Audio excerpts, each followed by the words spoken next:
950 The Fan, Rochester, an Odyssey sports station.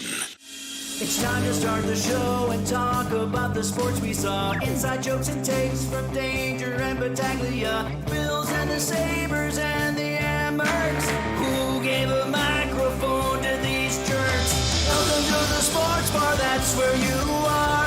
Welcome to the sports bar, that's where you are. Welcome to the sports bar, that's where you are. With Danger and Battaglia. Oh, what's the matter, baseball? You can't keep East Coast Dad past midnight? You can't keep us up late again 2 nights in a row? Well, what are we going to get? What are we getting tonight in a pivotal Game 5? What are you going to do? You can't say 2-2 without saying pivotal. It's a pivotal Game 5. Pivotal Game 5. It can't be just a Game 5. No, it's a pivotal Game 5. The pivotal Game 5. Let's be honest. Like, if the Jays win this, okay, they got a shot. If the Jays lose this, forget it. Yamamoto, Game 6. I don't know. I said Jays in 7, Mike Danger. I feel like I was kind of alone on that island. So go Jays, everyone. Has anybody checked in on Magic? I missed this. So Magic put out a tweet an hour ago. Magic's tweet reads, with the series being 2-2, Game 5 is very important. Whichever team wins takes control of the series. End tweet.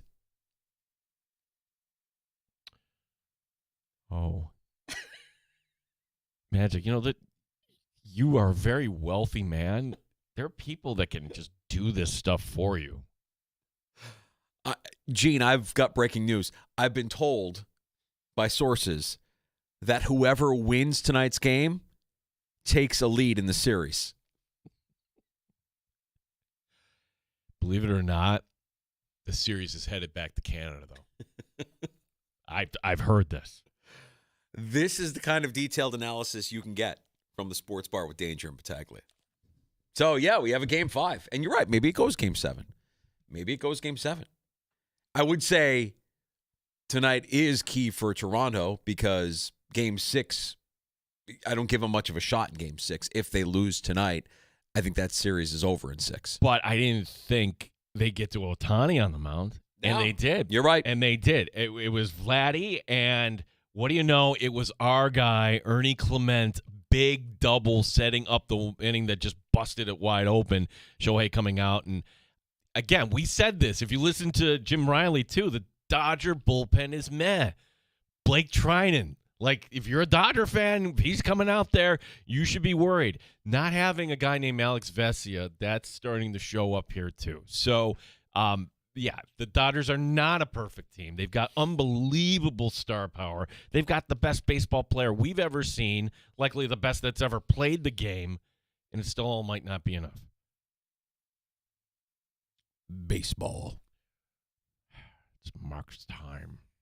We've been run over like a bulldozer, whatever that's saying. I'm a little distracted to start us off here. First, let's set the table, and I'll tell you what I got going on in my mind. I have a couple of conflicting thoughts here, and you know, there's no worse feeling than the feeling you have as a parent that you maybe have failed as a parent.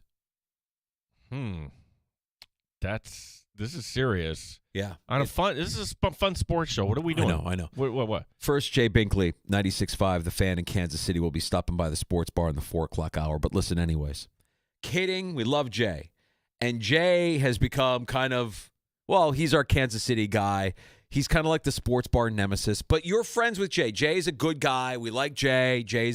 But he's going to come in here and he's going to roll out the Chiefs are being disrespected again, and this is what the AFC gets for disrespecting the Chiefs, and Patrick Mahomes, blah, blah, blah, blah, blah. I'm just going to say this as a disclaimer once, right? Because it seems like weird. Like, Gene, how did you get to be friends with Jay? And I can say this because Jay has been open about this. Me, not so much, because when it comes to certainly things in my family, but my mother has MS, and Jay is battling that through right now. So it was good to catch up with Jay. We both have this kind of common ground. And we argue sports, Danger. Don't let that get in the way here. I mean, it was great to see the Mets go and take the crummy Royals Don't get me down. wrong. I'm not angry that you're friends with Jay Binkley. Like, I think it's great that you guys are buddies. I just know At the regulars, well, I think they've gotten to know Jay through the years as well. Jay has come into the sports bar countless times representing the Chiefs. I think if we ever got Jay in Rochester and meet Jay Binkley, that would be a remote broadcast unlike any other, because people would just be like, okay, what is this guy really like? And I think what people would realize is he's a great dude. He's just a great dude, and you would love him because he knows his stuff, and he's a fun-loving guy. So Jay Binkley will make his appearance here a little after 4:25. Later on this hour, or later on this afternoon, right after 4 o'clock, right around 4:05, we'll get PJ Glasser on Wednesday. Send it in on the BetMGM network. I know that you spent some time, a little this for that, a little quid pro quo on Send It In earlier. Originally it was gonna he was gonna be tomorrow, but apparently whatever he had lined up today fell through. He's like, hey, can you do today? Absolutely, happy to do it. So jumped on today. And I actually have to give my pick for Bills Chiefs. Mm-hmm. Chiefs favored by 1.5. PJ says 2 now. It's up to 2. Mm-hmm. Okay. I took the Chiefs. Bills are pretty good as home underdogs. Not too often this happens, though. I want to say they're 4-0 as home underdogs. But yes, PJ will give us some winners, college and pro football. That's coming up at 4:05. You can join us anytime this afternoon, 866-4326, 585-866-4FAN. That's the Good Smoke Barbecue and Pub. Wingman line at 866-4FAN. You're taking us on a detour. I have no idea where you're going with this. You're a bad parent, but this would be my prediction. You're a bad parent because you introduced your oldest daughter to fantasy football, and it's ruining her. Well, it is rivalry week. It is rivalry week in our league, and we're going head to head. This is the week. Okay, but that's not where I'm going. That's not okay. So this is a little more serious then. I think so, because Halloween is only a couple of days away, and she just shared that Jolly Rancher lollipops are an elite Halloween candy, and the amount of disappointment I feel it's staggering. Well, I'd say the amount of disappointment you feel isn't because of the candy. It's because it's a blatant, transparent effort to throw out a bad take to go viral. That's my take. No one actually believes that. You believe it's a trash take? I think it's a troll take. It's a troll take. 100%. I'd be like, okay, here you go. Dig in. I mean, you don't like them. Hard for me to criticize anybody who wants to share their take on Halloween candy. We do a lot of that here in the sports bar this time of year. But Nerds Gummy Clusters would like to have a word with the Jolly Rancher lollipop. Okay, what are we doing? I thought I raised her better than this, Gene. I'm disappointed in myself, honestly. I've never once introduced her to the Jolly Rancher lollipop. She discovered it on her own. Like most vices that people discover, we're on a path of destruction. I don't know what's next. I'm calling her out on it. She doesn't really believe that. Does not believe that for a second. Oh, I think she does. What's next? Where do you come down on candy? Because when it comes to alcohol, I could put almost anything in front of you, and you'd be like, yeah, that's good. Yeah, like you really don't have there's certain. Is that the way it is with candies too? With you, like it may not be your favorite, but you're gonna munge on it. I'm just gonna say this. I think it's just overall consumption. It's not exclusive to any food, drink. It's just consumption. I mean, kind of embarrassing. Earlier today, one of the higher-ups at Odyssey called me, and it was right after I had lunch. And I was working from home this morning.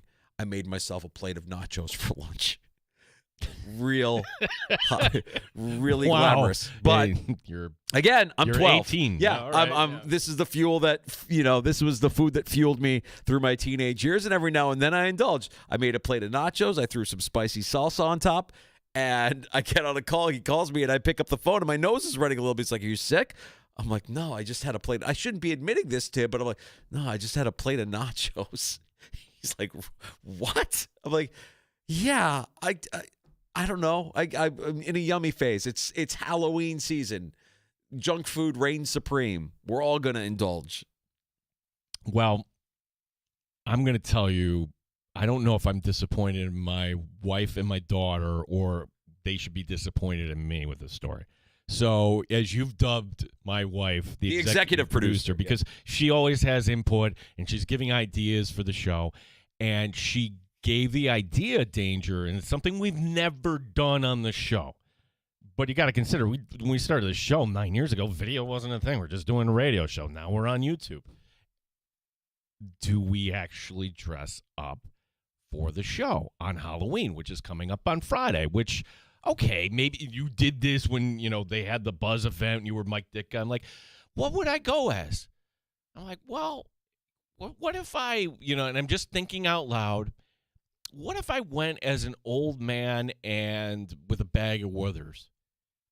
And they both started to laugh. Not really a costume. Right. What are you going to dress up as? You are old. Right. I'm like, no, it's not. And then I've given this some thought, and tell me where you come down on this.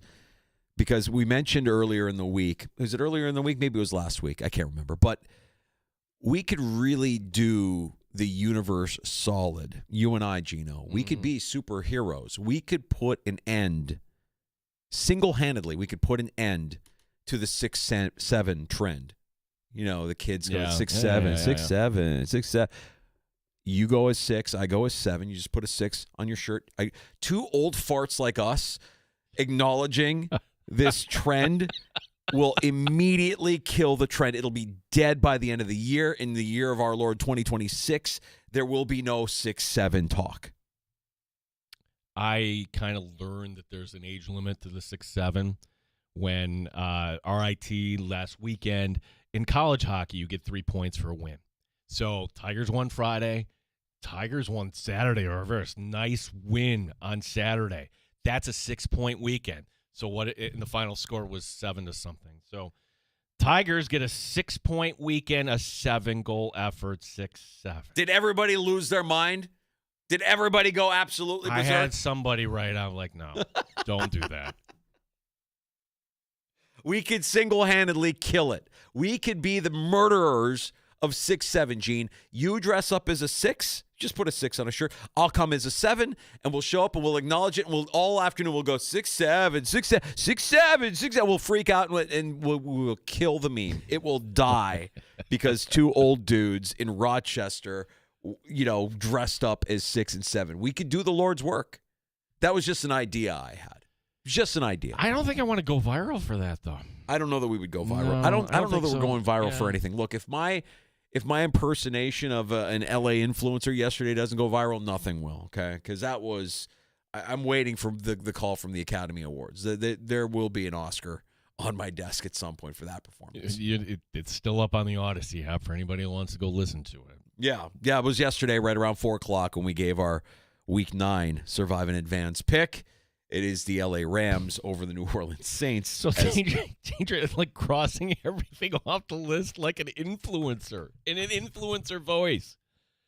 That really annoying influencer voice. What do you mean? What are you talking about? You're being insane. Literally insane, Gene. No.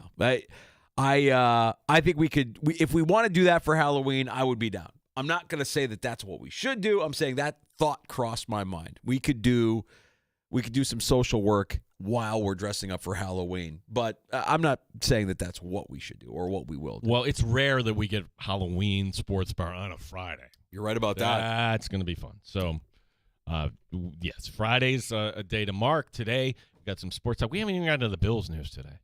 We have some Bills news. We do. Team back at work. McDermott talking today.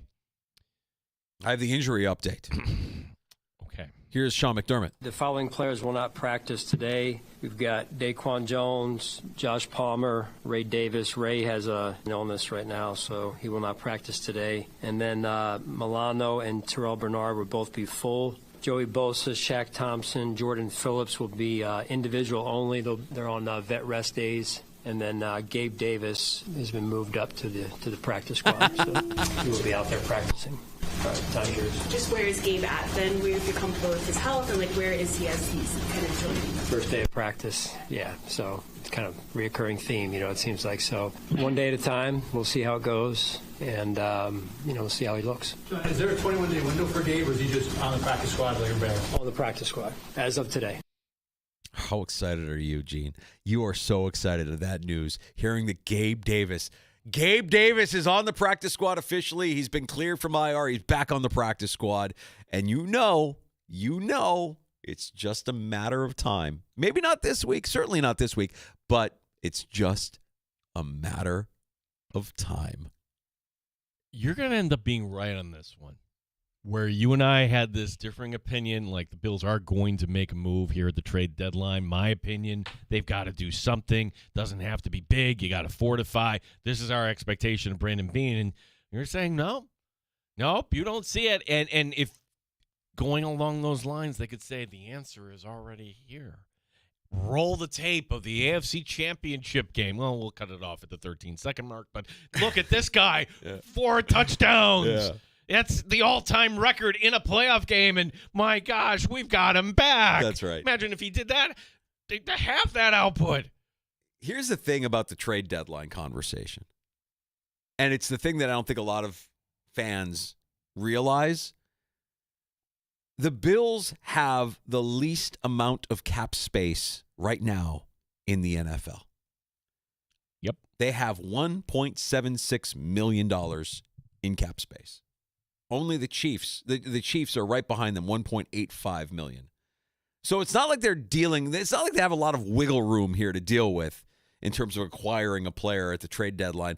There's some gymnastics that would have to happen for the Bills to acquire somebody of value. Yeah, and it could just be as simple as, hey, Dion, I'd have to go look here. There are veterans on this team that you would identify as your core, and then you would convert whatever base they have remaining in the year to a bonus, and that's how it worked. Voila, free cap space. But then before you know it, you turn into the Saints here potentially. Mm-hmm. That shouldn't mean the Bills are out of this, though. I understand that. I think it's also very timely that Albert Breer putting this out today. And then you look at the other direction. Imagine a team that has $58 million. Mm-hmm.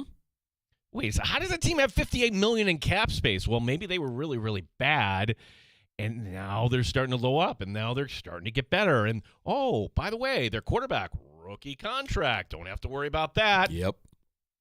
What team are we describing? Oh, God, Gene, when I saw this floated out there, so, A.J. Brown, there's no question, no secret. Like, he just doesn't seem very happy at his current lot in life in Philadelphia. He helped get them a Super Bowl title, but it hasn't gone well so far this season. He's been public about it. The team is I would imagine, privately and quietly trying to, just sitting by and waiting to see, will anybody call and ask about A.J. Brown?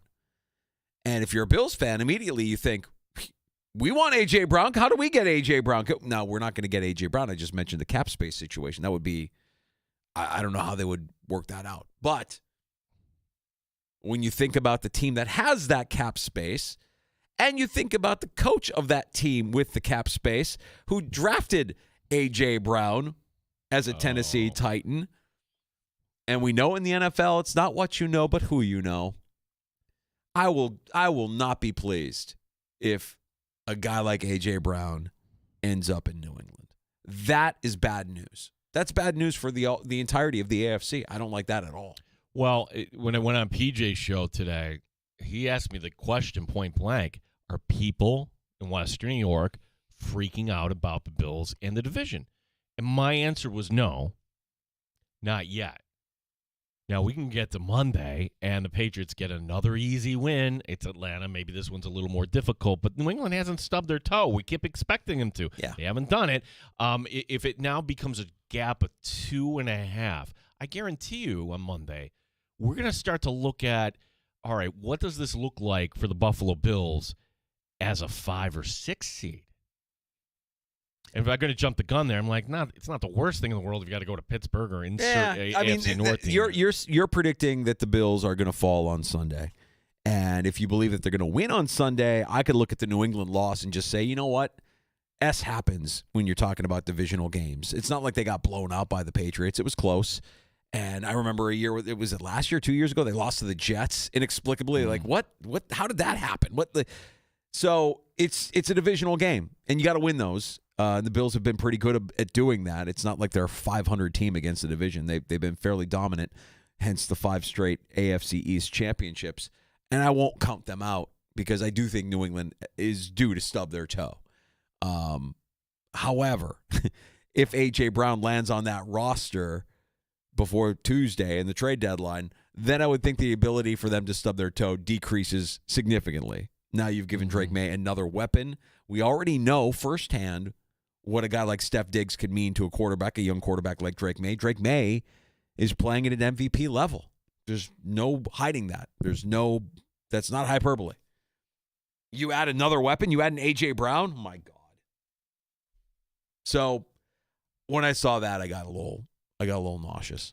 It's funny, like Diggs, by far and away, the game against the Bills was his best output. Of course. I mean, they haven't really needed him since. 3 catches for 14 yards against the Browns. They blow him out.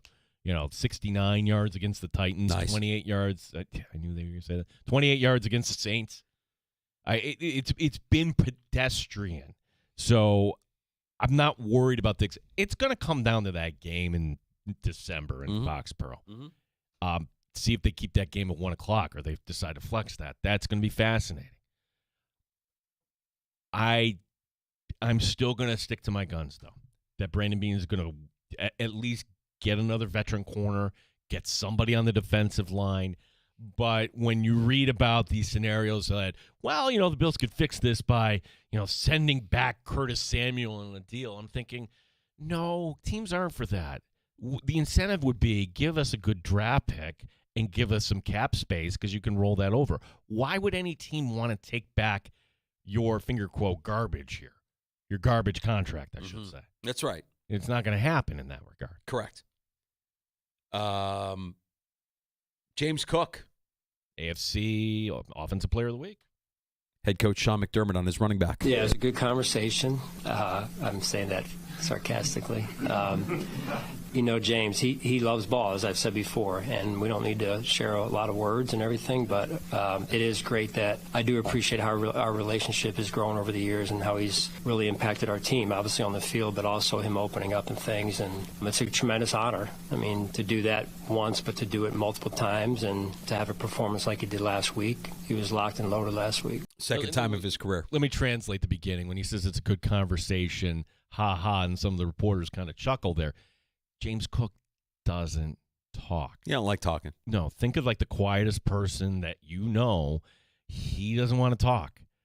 But his teammates respect him and his coach in that way, and that's why we said it a good conversation. I say conversation is always kind of a word, used by losers. It's a loser word. It's a loser word used by Kevin Adams. We had a conversation. When Sean McDermott says he has a conversation, that was a joke. Yeah. That was a total joke. That's right. There's probably one of, hey, Jimbo, congratulations. And Cook probably nodded his head. Speaking of the Patriots and the trade deadline, they have made 2 trades already in the last 48 hours. Defensive lineman Keon White and a 7th-round pick head to the 49ers for a 6th-round pick. And then more notably, safety Kyle Duggar and a 7th-round pick are going to Pittsburgh in exchange for a 6th-round choice. So apparently the loss of Minkah Fitzpatrick hasn't really worked out for the Steelers' defense, the most expensive defense in the NFL. And the defense, I think, is going to step up against the Colts on Sunday. I think the Steelers are going to upset the Colts. You are calling your shot on that. Yeah.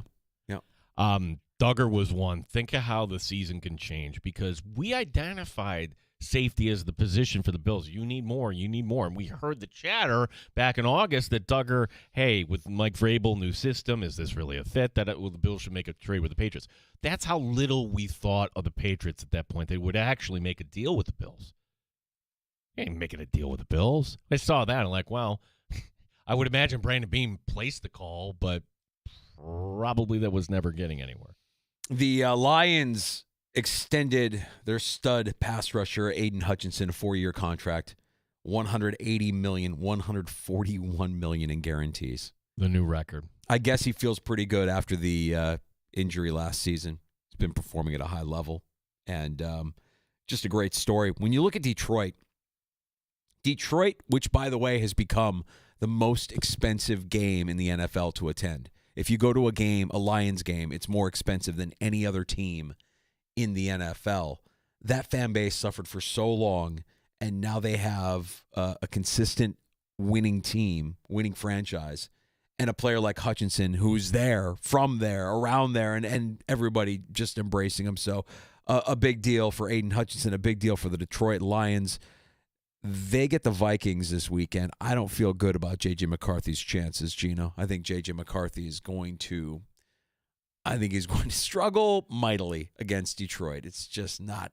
It's bad. It's not going to be great. My opinion. We'll see.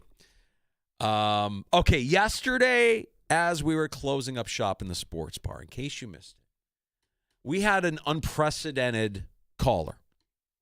And I say that because in the 9 years that we've done the sports bar, 9 times, only one caller has ever been banned.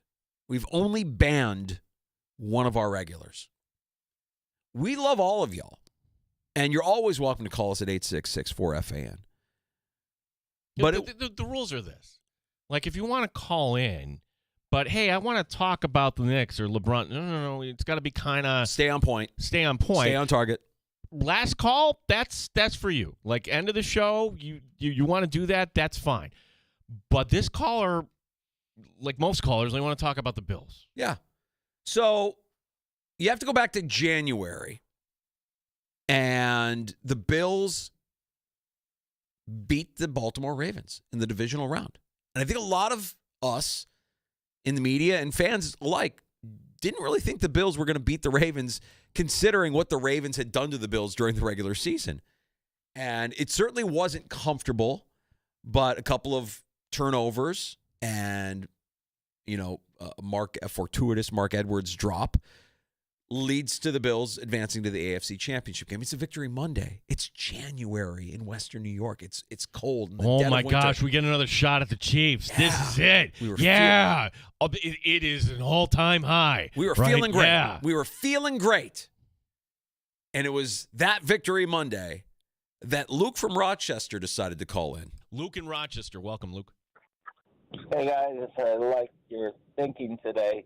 Listen, Gary kind of made me realize that the Bills are really a good team. And you guys sort of went off and talked about possible trade. I think it could happen.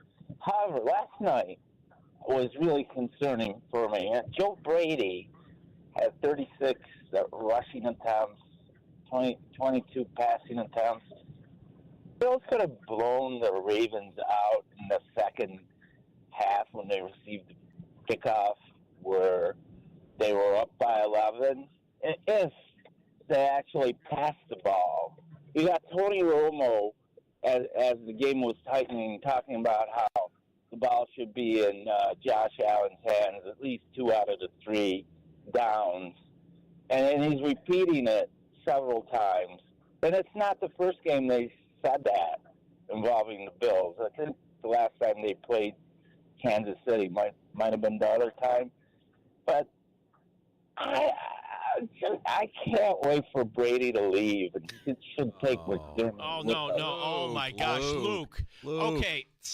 Luke. Time out. No, Luke, you've got to be. Oh. Luke just hates every coach. Okay. If it's not McDermott, it's Brady, Luke? Are you out of your mind, dude? If we're lucky, we have him as an offensive coordinator again next year because he's going to be a head coach in the NFL. And he's going to be a head coach in the NFL because he knows when to put his foot on the gas and he knows when to take it off.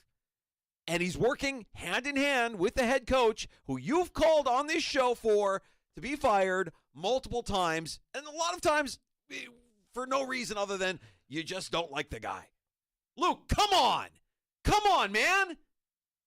We're better than that.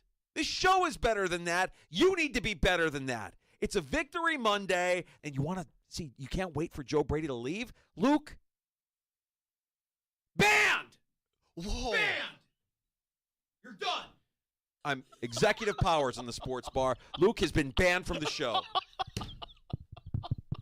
You heard me. Wow. And Luke, I don't know what's going on in your life, buddy.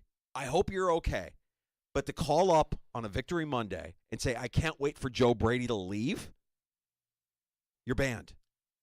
I've heard this, like, well, Brady's game plan. Can we review the 2 drives? Because everybody's thinking double dip. Hand off to Cook with the 6-man front. You only get the 1 yard. Pass to Dalton. Kincaid needs to catch that ball. Yes. It's an execution thing on that drive. And then the third is blown up because, well, guys got through. Again, execution drop. Well, why is Brady calling, the screen to Dawson Knox? Timeout. That was a Josh Allen check. I'm stunned. I'm speechless. He's called in so many times in the past, we need to fire Sean McDermott. I've been critical of Sean McDermott. You've been critical of Sean McDermott. Sean McDermott is not being fired, and Joe Brady, we shouldn't be calling up on a Victory Monday saying, I can't wait for Joe Brady to not be here anymore. Are you out of your freaking mind? Luke, be better. Okay, I'm going to raise my hand here. Mike Danger, hi, I'm the call screener of the show. What do I tell somebody who has been banned? Wow, here's the list. Luke from Rochester. That's right. Banned. That's right. Congratulations, Luke. You can still listen. You're welcome to listen. You're just not going to get on the air. We appreciate it, Luke. You are on the list, 1 of 1. That is the worst call we have taken in the – how many years have we been on the air? This is going to be coming up on year number 9. We're coming up on year number 9.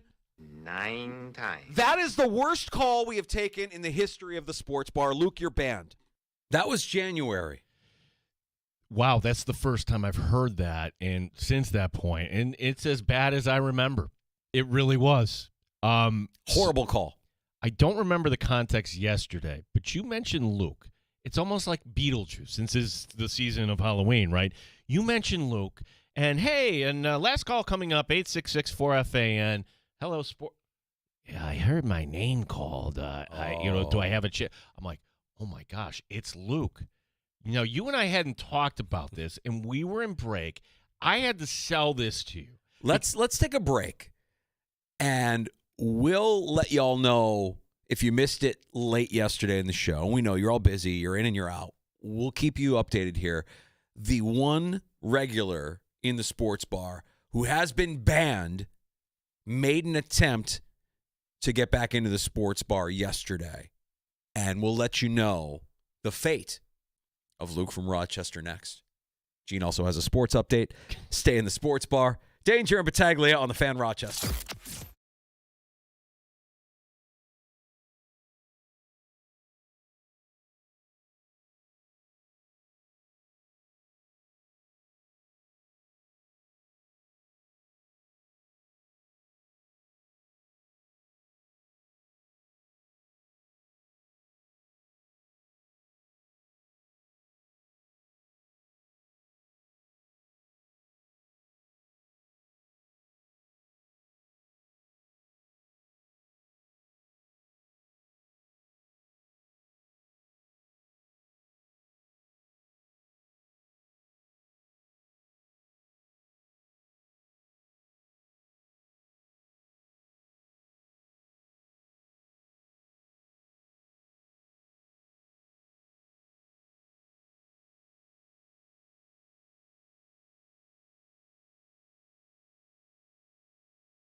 Sports Update. Matt Milano and Terrell Bernard both practicing fully today. Josh Palmer and Daquan Jones did not. Head coach Sean McDermott on another round of Chiefs Bills. It's a little bit unique in that way, especially when you have one coaching staff and they're preparing for us, and we've been together, and they've been together for a while. So it's unique in that way, but it also, I think, it builds for high level competition. So it's two good coaching staffs going against each other, and two good teams. Jay Binkley, 96.5, The Fan in Kansas City, joins us next hour. Game 5 of the World Series tonight. Series now tied at 2. It's the Game 1 starters back on the mound tonight. Trey Yasevich for the Jays, Blake Snell for the Dodgers. The Amherst coming off a weekend where they won 3. The Amherst back on the road for 3 this weekend. Belleville, the opponent tonight. Our coverage will begin at 7. G. Battaglin, the sports leader, 95.7 FM and AM 950, The Fan, Rochester. They've raised the bar on Rochester Sports Talk. You're in the Sports Bar with Danger and Battaglia on the Sports Leader, 95.7 FM and AM 950, The Fan, Rochester. Wednesday in the Sports Bar. PJ Glasser of Send It In, Odyssey Sports Betting Insider, will be stopping by the Sports Bar here in about 20-25 minutes. Insider calls presented by BetMGM. Check out all the latest lines today on the BetMGM app. He does have a Bills player prop that seems like a lock. That's what he does. He looks at things that are kind of, like, hey, something's a little off. And he's like, I can't wait to get on the air with you guys today. So something for Buffalo in a positive way that will get you fired up. All right, so if you want to talk about the opposite of positive, it would be our buddy Luke from Rochester, who, as we were talking about before the break, was banned from the Sports Bar in the month of January for the worst call we have ever taken in the history of our 9-year-old show. When he suggested, when he said, I can't wait for Joe Brady to leave after the Bills advanced to the AFC Championship game and dispatched of the Baltimore Ravens. They got by Baltimore. You're going to Kansas City. You are 6 days away from playing for the Super Bowl. Everybody's at an all-time high. We're talking about changing the coordinator. And I use my executive power there, Gino, because I'm looking out for the regulars. I'm looking out for our audience. I'm looking out for the listeners. You deserve better than that. Our callers need to be on point, just like we're on point. We prepare as much as we can every day before we come to the Sports Bar. And if you're going to do the same, we expect the same of you. Come in with something. Come in hot. And Rome used to say, have a take and don't suck. I mean, that's really distilling it down, and I kind of believe that. Like, you hear what we're talking about. Don't take it in a different direction with, if we're talking Bills, don't call up and say, hey, I want to talk about the New York Knicks. No, stay on target. Stay on target. Now, with that being said, we're not softies, Danger, but we believe in the show. Speak for yourself, pal. Second chances. I believe you have a bit of a bleeding heart. The idea that you even considered this yesterday, quite frankly, to me, was shocking. Shocking, because a ban is a ban. Oh, I figured he can come correct. First thing is apologize for that take. Second, all right, if you have a take that adds to the conversation or a different angle on the Bills, then maybe we'll let you back in. So I purposely, first I put him on hold. I said, are we going to let him back in? What was my answer? Was no. Your answer was no. I said no. He is banned. We do not let him in. He is banned. I'm against it. I was against it. This is how it went down during last call yesterday in the Sports Bar with Luke from Rochester. Something historic may be happening next in the Sports Bar. I will state for the record, I am vehemently against this move. This is a regular in the Sports Bar that we banned earlier this year. Banned for a horrible take. But this isn't Pete Rose. He didn't commit a crime. It was just a bad take. Horrible take. I think he can apply for reinstatement. All right, so Gene, whose heart bleeds apparently, Gene is in favor of this. I am not, and I will say, not only am I not in favor of this, if this happens, I'm standing by. I've got a real itchy trigger finger and a very short fuse. It's last call at 866. Don't be afraid of him, Luke. 4FAN. What do you got, Luke? All right. Hey, first, thank you for the opportunity to redeem. Sometimes I get emotional, and maybe it was a strong take. But I do have some kind of ammunition to support my position. Nope. Not listening to it, Luke. I don't want to hear who needs to be fired. You're going to go back to that well. No. Done.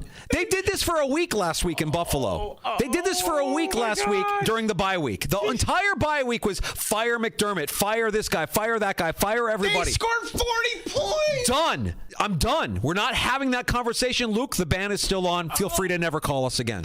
I love that you listen. I appreciate you, buddy. You have nothing to support the idea that McDermott or anybody right now should be fired. We can have this conversation at the end of the season, and I've actually said, hey, if the defense doesn't improve, McDermott is setting up a scapegoat in Bobby Babich if it doesn't improve. But with McDermott involved, I think it'll improve. Babich will probably be safe if it improves. But no, we're not having that conversation. Luke, all you had to do was, hey, that was then, this is now, here's my take. It wasn't a strong take. Going back to Luke actually believes that his take in January of fire Joe Brady after they beat the Ravens in the divisional round was a strong take. Roll the tape. You heard what he said. That was not a strong take, Luke. That was a trash take. That's a troll take. You're trolling. You're not making us better. You're making us worse. If you're going to come into the sports bar, enhance what our audience is listening to. That ain't it. Sorry, Luke. The ban is on. He's going back to that argument. No. I told you I had a real short fuse, a real itchy trigger finger. If you're going to support your argument as to why you think everybody should be fired, I'm not listening to it. I feel bad for our cohorts in Buffalo. That was their entire bye week, fending off the callers of fire McDermott, fire this guy, fire that guy, fire everybody.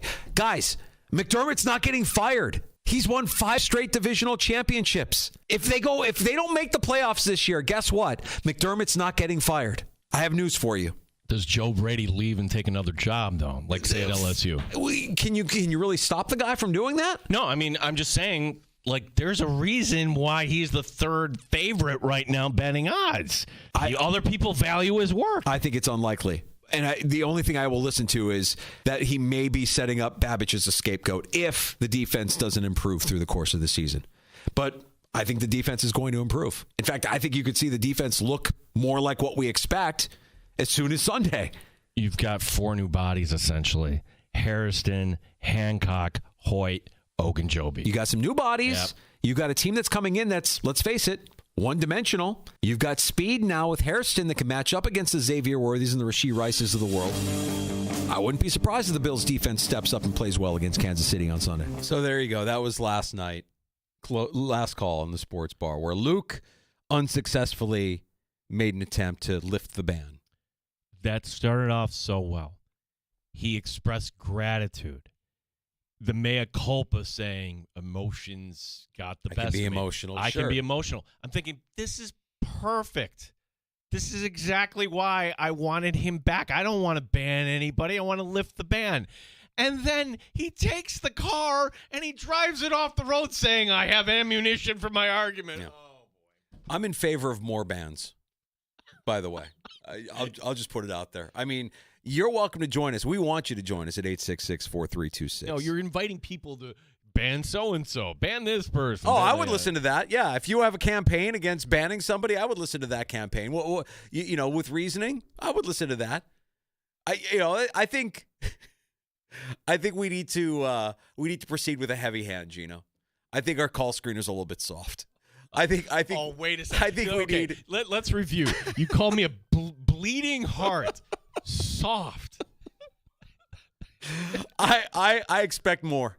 I expect more. We've got some good callers. I know we have good callers. A lot of you have called in for years into the sports bar, and we welcome you in graciously because we know you're going to bring something to the table that enhances the conversation, that makes this better. You're not going to bring it down the way Luke did in January and attempted to do again yesterday. Banned. I'm high on the ban. I'm going to ban more people moving forward. That's not going to encourage people. They're going to get worried to call in. I challenge them to call in and avoid the heavy hand that will ban you if your take is trash or a troll take. You're gone. Luke, you're a great guy. Thank you for listening. I appreciate the attempt. You were on the right path until you weren't. You are banned. When can he reapply? Not hearing it. No reinstatement. What are we doing? 3 strikes and you're out? He's already out. There are no 3 strikes. He's done. He's done. Luke, listen, all you want. Radio is free and always will be. We can't stop you. But do not call into the show. Luke, if you want to listen, you're going to have to pay. What do you... Can't stop you from listening. It is free. We are of the public domain. We are governed by the FCC. You can listen all you want. Just don't call, ever. The ban will not be lifted. I took a call named Joe, who thanked us, actually. Said he was listening yesterday when that happened. Yeah. Said it was hilarious. So. Yeah. I have no patience for it anymore. Maybe I'm getting grumpy in my older age, but no. If you can't come into the sports bar and enhance what we're doing, then I have no patience. None. And Luke has now shown us, not once but twice. No. Sorry, Luke. Nice try. You know what? Rest easy knowing that you're a legend in the sports bar. You're the only guy that we've banned so far. There's nobody else that's coming close to that. Like Tim in San Diego. We're not banning him. No, not banning him. Not banning Tim in San Diego. Brad in Rochester always brings it. Yeah. Comes strong. Who am I forgetting? Mike. You are not banning Linda. Linda sent us a postcard from Ireland. You're not banning Linda. So I know a lot of the regulars would like me to. Linda, we love you. You're not banned. Mike and Seabreeze, not banned. Mike and Seabreeze, not banned. Mike and Sodas. Mike and Sodas, not banned. Good guy. Stephen Victor. More great callers. Adam from Irondequoit. Legend. Upper echelon. Yeah. Okay. A role model. The regulars need to step their game up. I can't have Luke trying to get into the sports bar again. That ain't happening. That ain't happening. So, yeah, if you'd like to thank me, that's danger with a D. I've kept Luke from Rochester off the air, off of these public airwaves. He has been banned for eternity. Chiefs are now saying Isaiah Pacheco will miss the game. Likely to miss. Okay. So, again, this is now, you would say, a one-dimensional team, would you not? They really can't run the football because they don't have any talent in their backfield. Kareem Hunt? Come on. I know Milano's lost a step. I know that you could question, the play of the defense. You can't let Kareem Hunt get loose. But follow me on this, okay? So, are you worried about Kareem Hunt? No. So what are you doing in this game? You're not letting Mahomes beat you. And there was a game. There's been so many versions of this game, right? And different coordinators, too.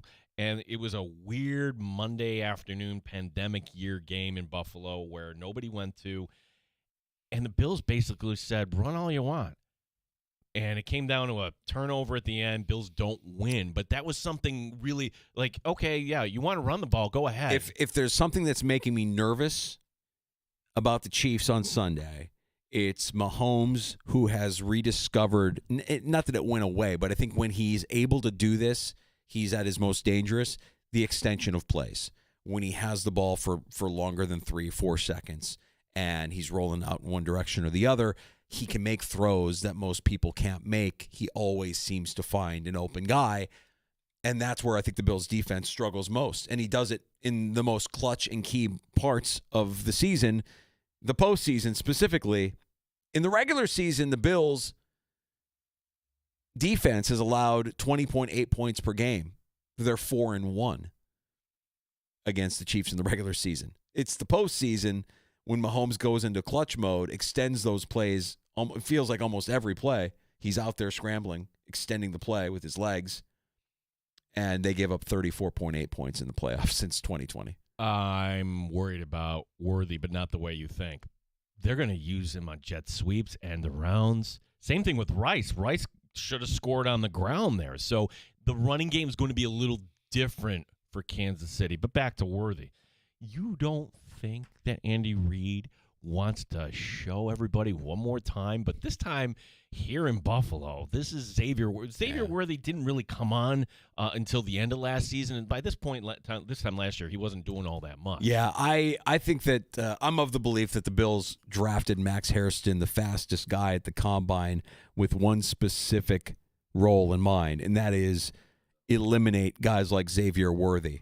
And if you have Hairston on Worthy, following Worthy, then maybe there's a chance that Worthy can be neutralized. And then if it comes down to Benford and Rice, okay, then you have to worry about Kelsey, who always, again, finds that seam, finds that soft spot, always finds his way back to Patrick Mahomes for a gain. The task is not easy, but they've shown, at least in the regular season, that they can do it with some regularity. Our phone number, 866-4FAN, 866-4326. I'm just putting out that advisory, like a winter storm advisory. This is a caller advisory. When you call today, just know that Mike Danger, he's in the mood to ban somebody else. Yeah. Every day, not just today. This is moving forward. You know, I'm going to be heavy-handed with the banning. Luke is just the first. Linda, I have your back now and Linda, forever. you're fine. Yeah. You're fine. You bring something to the table. So, gentlemen, this is not directed at you whatsoever, okay? This is directed at the regulars who so-called know things about sports, and I'm just here to say, whoever doesn't like my takes, you can show up in person, because it's like, whoa, I'm so important. I can type and text and send my tweets, but I don't need to show my face to Linda and argue this out. No, next time Danger and Battaglia are on location somewhere, you show up, I will be there, and we're going to have a talk. Thanks, Linda. Linda, wow. You know what? I can't. You think I'm going to ban that? That's terrifying. That is the most terrifying I have ever heard. I'm terrified of Linda now. That's part of the problem with the world, right? Like, okay, here I am. You're going to say it to my face? No, you won't. All right, keyboard muscles. Yeah. What do you want to do? I'm here. I think she's calling out our guy Brian. There's a couple of regulars. Linda and everyone, I can't say it just yet. We're going to have a special announcement next week. Oh, very good. Oh, yeah. Very good. We're done with October. We're into November. We're on the edge of the holiday season. If you know the sports bar, you can kind of guess where we might be spending some time in familiar territory. Maybe. All right. Very good. Very good. Excited to hear that. We're going to come back with PJ Glasser next Wednesday in the sports bar. PJ with some winners in college and pro football. And we'll also be joined by Jay Binkley, 96.5 The Fan, in Kansas City, about a half an hour or so from now. Your calls are welcome at 866-4FAN, 866-4326. That's the Good Smoke Barbecue and Pub Wingman line.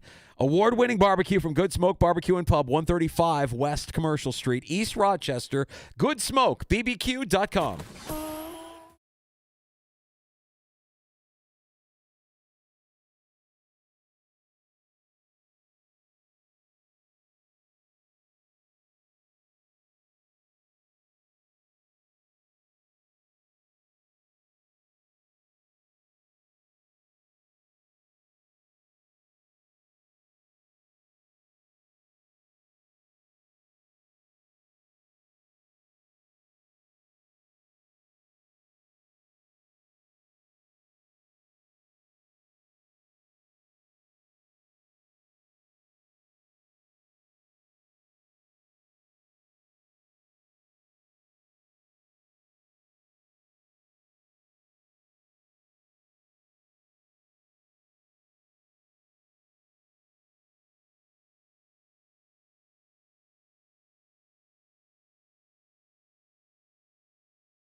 Electric leader.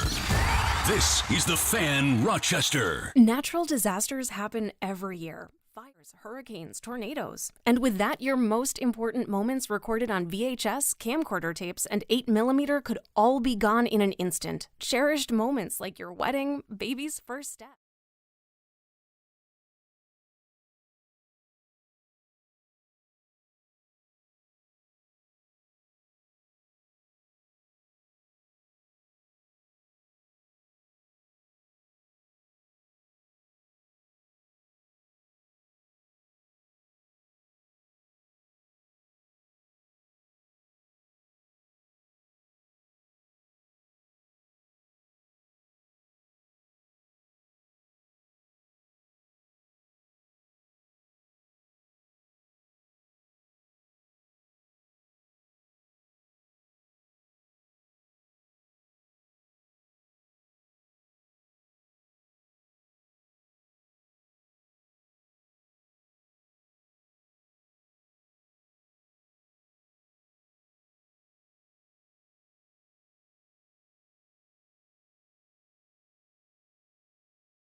WROC AM, WBEE HD2, and W239BF Rochester. The sports leader, 95.7 FM and AM 950. The Fan Rochester, an Odyssey sports station.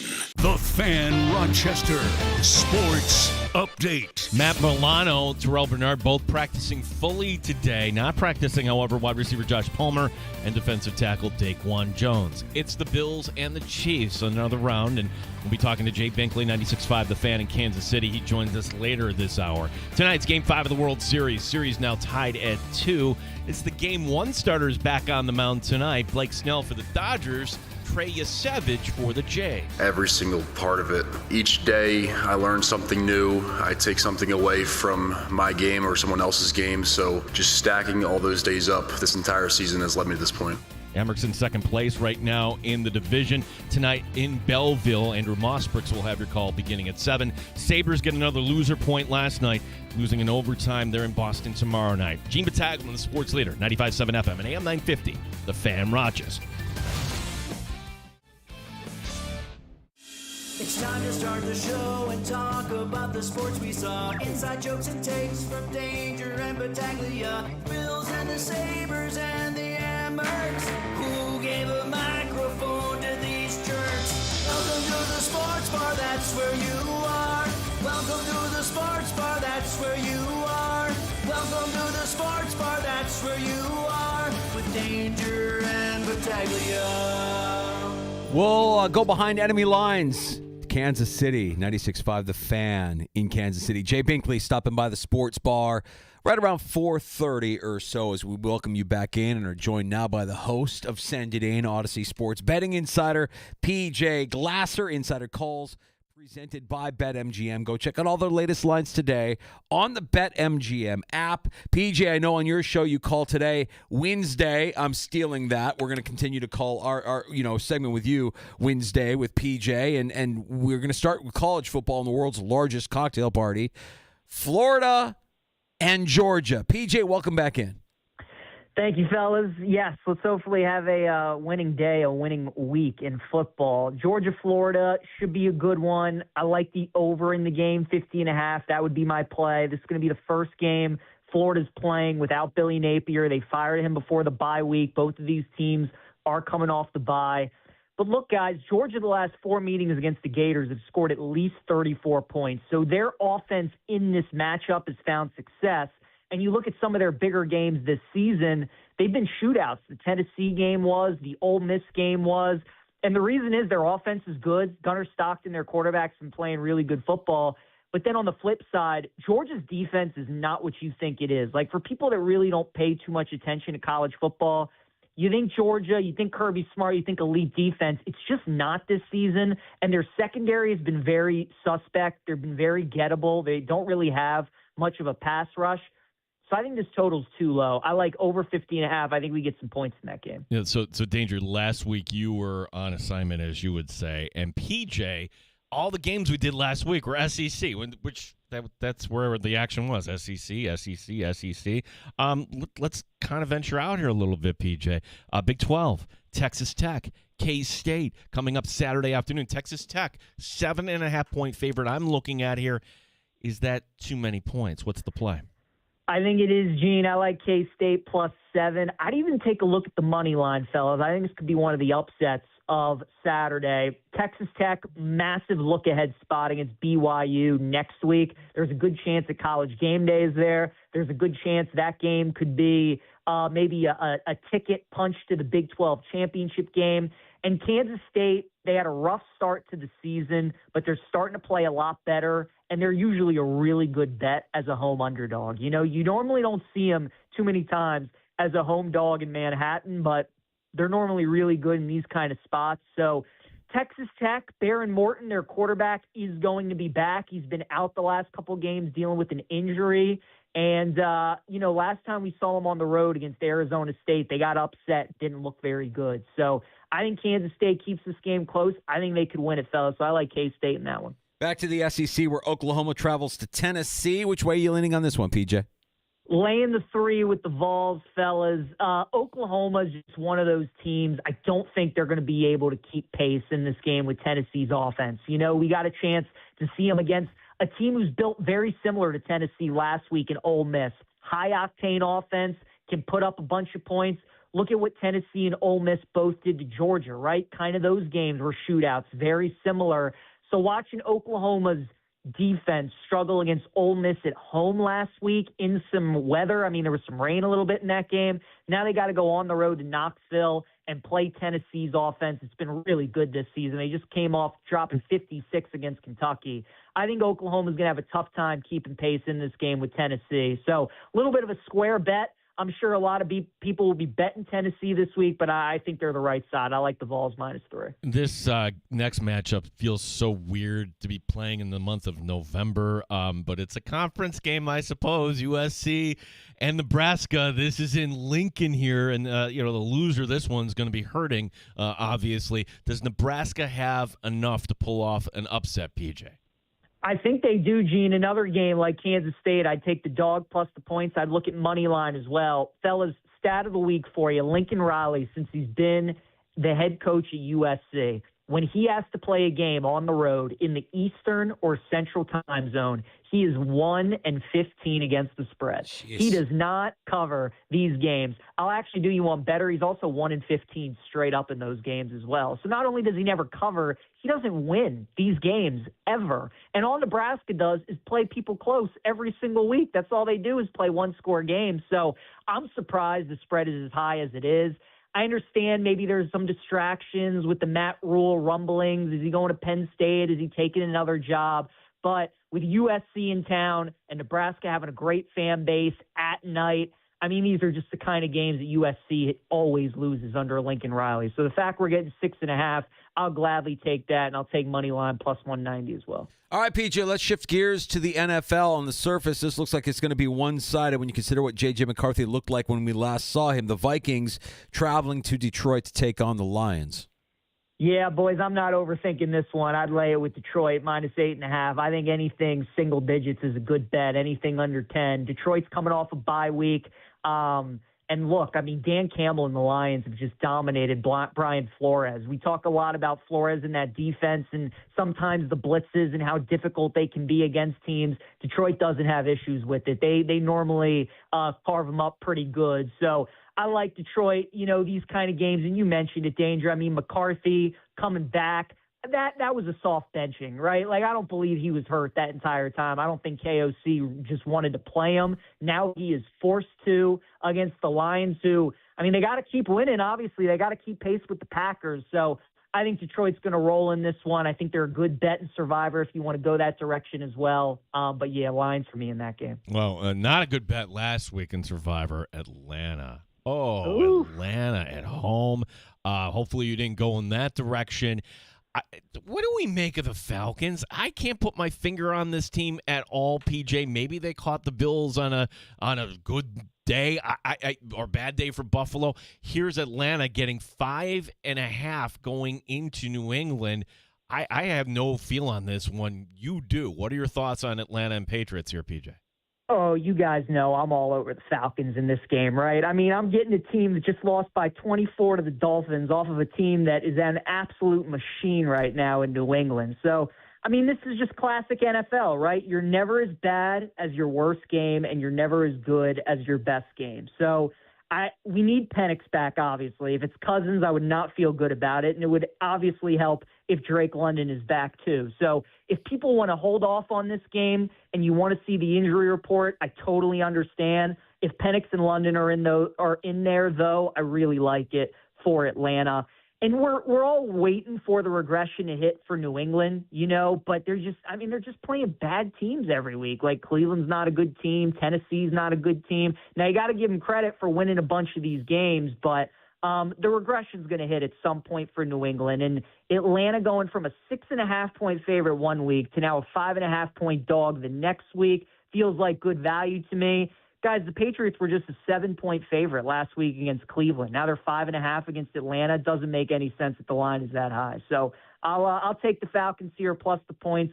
I'll take a bite of the money line, but definitely hoping that Penix plays because Cousins, I mean, he is just beyond cooked at this point. Now, the game that we've been spending the majority of our time talking about this week, PJ, and I know Gino was on sending in with you earlier today. You teased that you had a stat, a Bills stat that was going to blow us away. Bills Chiefs, where we know the Bills usually do well against the Chiefs during the regular season. It's the postseason where we see the struggle. We do. So I don't really have a strong thought on the spread or the total, but my favorite bet of the week is a prop in this game. And I feel like a lot of Bills fans, maybe they don't think about it, but when you watch the games, you're yeah, I can see that. That makes a lot of sense. And it's Josh Allen over rushing attempts, over 7.5. I just think that number's too low. He's played in Kansas City 9 times in his career if you combine regular and postseason, and he's had 8 or more rushing attempts in 8 of those 9 games, right? And I think Bills fans know that when Josh plays against certain teams, when he plays in prime time, he picks and chooses his spots for when he wants to run. We think of Josh sometimes as a reckless player, a guy that throws his body around and, just is willing to take hits and all these kinds of things. But he's actually pretty conservative in certain games and picks and chooses when he wants to run. But against Kansas City, fellas, I mean, we know this is the game that he circles. This is the game that Bills players, fans, everybody, they circle when the schedule comes out. And it's obviously a massive game. Buffalo's 5-2. Kansas City's 5-3. This game will go a long way towards the tiebreaker. They're trying to keep pace with New England in the AFC East. So I think Josh is going to be running. And with the success that James Cook had last week against Carolina, maybe you put him in some zone read situations and make KC and Spags kind of pick their poison a little bit. But that's my play, fellas. I mean, if they're giving us 7.5 rushing attempts on Josh Allen, I think you got to take the over there. If I had to pick the game, I'd actually probably lean Buffalo just because I feel like everybody's on Kansas City. I really haven't seen anybody make the case for the Bills this week. And it's not often you get Buffalo as a home dog. And like you said, Danger, I mean, in the regular season, these are the games you want to back the Bills. So I haven't bet it yet. Would lean Buffalo, but I love the Allen over rushing attempts. What are your thoughts on going under on this game? To me, 52.5 seems too high. It seems like, these are 2 great quarterbacks. They're going to light it up and put on a show. But PJ, when we see these games, it's almost, hey, our offense has to keep the other quarterback off the field here. Let's make sure we're maximizing each possession here. I really love the under in this game. I do too, Gene. And you had told me that McDermott took over the play calling duties on defense last game, which I didn't know. But obviously, you would think he would continue that this week against KC. And they did look good against Carolina. I mean, Dalton was terrible, but the Bills, you got to give them credit. They played well defensively. Hopefully, they get some of those guys back on defense this game. Hopefully, our boy Matt Milano suits up on Sunday for Buffalo. But, yeah, I'm with you. Gene. I like under. And Buffalo, I think in those 2 losses against New England and Atlanta, they got away from the run too much in those games. You saw them get back to that on Sunday against Carolina, and I think you're going to see that again on Sunday against the Chiefs. And obviously, if we feel like a team is going to run a good amount, that helps our under with the clock continuing to tick. So, Gene, I would agree. I had to play it, would go under 52.5. One more NFL contest to check out with PJ Glasser, the host of Send It In, joining us in the sports bar, Danger and Battaglia on the Fan Rochester. Seahawks Commanders, which way are you leaning? Taking the under, fellas, under 47.5, under Mike McDonald. Seattle is 10-1 on the road. They are a terrific road team under Mike McDonald. They're coming off a bye week. And for the last month, their secondary's been really banged up. Like, they've had a ton of corners, safeties out. I think the extra week should help them. I think a bunch of those guys are going to be out there. And then for Washington, I mean, whether it's Mariota or whether it's a banged-up Jaden Daniels going up against that defense, it's really not a recipe that looks all that great. So Seattle, the reason they're so successful on the road is because they lean on their defense, and they really make life tough on these other teams. So maybe like a Washington team total under might be the better look in the game. You could certainly go in that direction, but I think the full game under 47.5 is a good look as well. Yeah, we have a guy who fills in every once in a while. Terrible take, Timmy here. He bet the World Series MVP as Ernie Clement at 40-1. Which, hey, he's from Rochester. You can make bets for fun, right, and cheer on your guy. My question about right now with the adjusted odds and everything. I mean, is there anything to be said for going against Shohei? Meaning, if it's rare that a player in a losing effort will be named the World Series MVP here, PJ, but I would just think maybe Vladdy Guerrero at plus 300 when I'm looking at here, perhaps, or are you just kind of staying away from the World Series MVP prop altogether? I'm staying away, Gene, but for anybody that has made a bet so far, I think maybe something that could help you when looking to fade Ohtani is the fact that he did pitch last night and lost, which is good. Now we'll see if he maybe pitches again in a potential Game 7 down the line if we get that to that point. And, I mean, maybe the Blue Jays just continue to walk him. Like, why wouldn't you? You know, even just to start the game in the bottom of the first tonight. Like, just put him on first base. So you're certainly going to get more walks with Ohtani. You won't get as many plate appearances, but that Game 3 that he had was just so ridiculous. And the fact that he's Ohtani, I mean, this stuff carries a bunch of weight. So you'd probably look at a Blue Jays guy. I don't think there's anybody on the Dodgers that can beat him on this point. I think if you want to bet into that market, you got to hope that, like a Vladdy goes off or somebody and that the Blue Jays end up winning the series. I think that would be your only hope, but I do think it's realistic that even if the Dodgers lose the World Series, he could still win MVP. PJ Glasser, host Send It In, and Wednesdays here in the sports bar. He stops by with his knowledge. Tell everybody about your show on the BetMGM network where we can get more of your work, PJ. Yeah, fellas, you can check it out. People can check it out on Twitch, on YouTube, on X, where we live stream the show, at the BetMGM network. Send It In Mondays through Fridays, 1 to 1:30 p.m. Eastern time. You can check it out there. And, boys, we're already towards November. I mean, we got college basketball starting on Monday already. I mean, it's crazy. Here we are. So, yeah. Follow up here because, yes, absolutely Shohei. But what if a certain Dodger pitcher throws another complete game and this is leading them to a World Series? Who would do that? What pitcher could be that available to do that? Yoshinobu Yamamoto, fellas, would be somebody to keep an eye out for on the Dodgers. And also, since we're talking college basketball, kind of in your neck of the woods, Carmelo Anthony, does he have any eligibility left for the Qs, fellas? No, but his son's going to be playing here. Carmelo. Yeah, Carmelo. Very good. Appreciate you. Hey, take care of yourself, PJ. Thanks for joining us. Thanks, fellas. Talk to you next week. PJ Glasser, our favorite Baltimorean, dropping a little Baltimore accent on us. Yamamoto. It's an all-timer. That's got to be top 4. I mean, that's got to be a 4. At least that's got to be a 1 seed when we do the Baltimore bracket. Well, when you get the Yoshinobu Yamamoto, the multiple vowels in it. Yeah, it harkens back to previous Baltimoreese champions like Apollo Anton Ono, Joe Flacco, and others. Love having PJ on with us. Yeah, take his advice. Make some money. Wednesday in the sports bar. Now we go behind enemy territory. Behind enemy lines. He's already tweeting out comparisons between Allen and Mahomes. And all right. Jay Binkley, 96.5, The Fan in Kansas City, joins us next. And we get the latest out of Chiefs Kingdom here on The Fan.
Rochester Sports Update. Matt Milano, Terrell Bernard both practiced fully for the Bills today. Josh Palmer and Daquan Jones did not. Running back Ray Davis, under the weather, he missed practice too.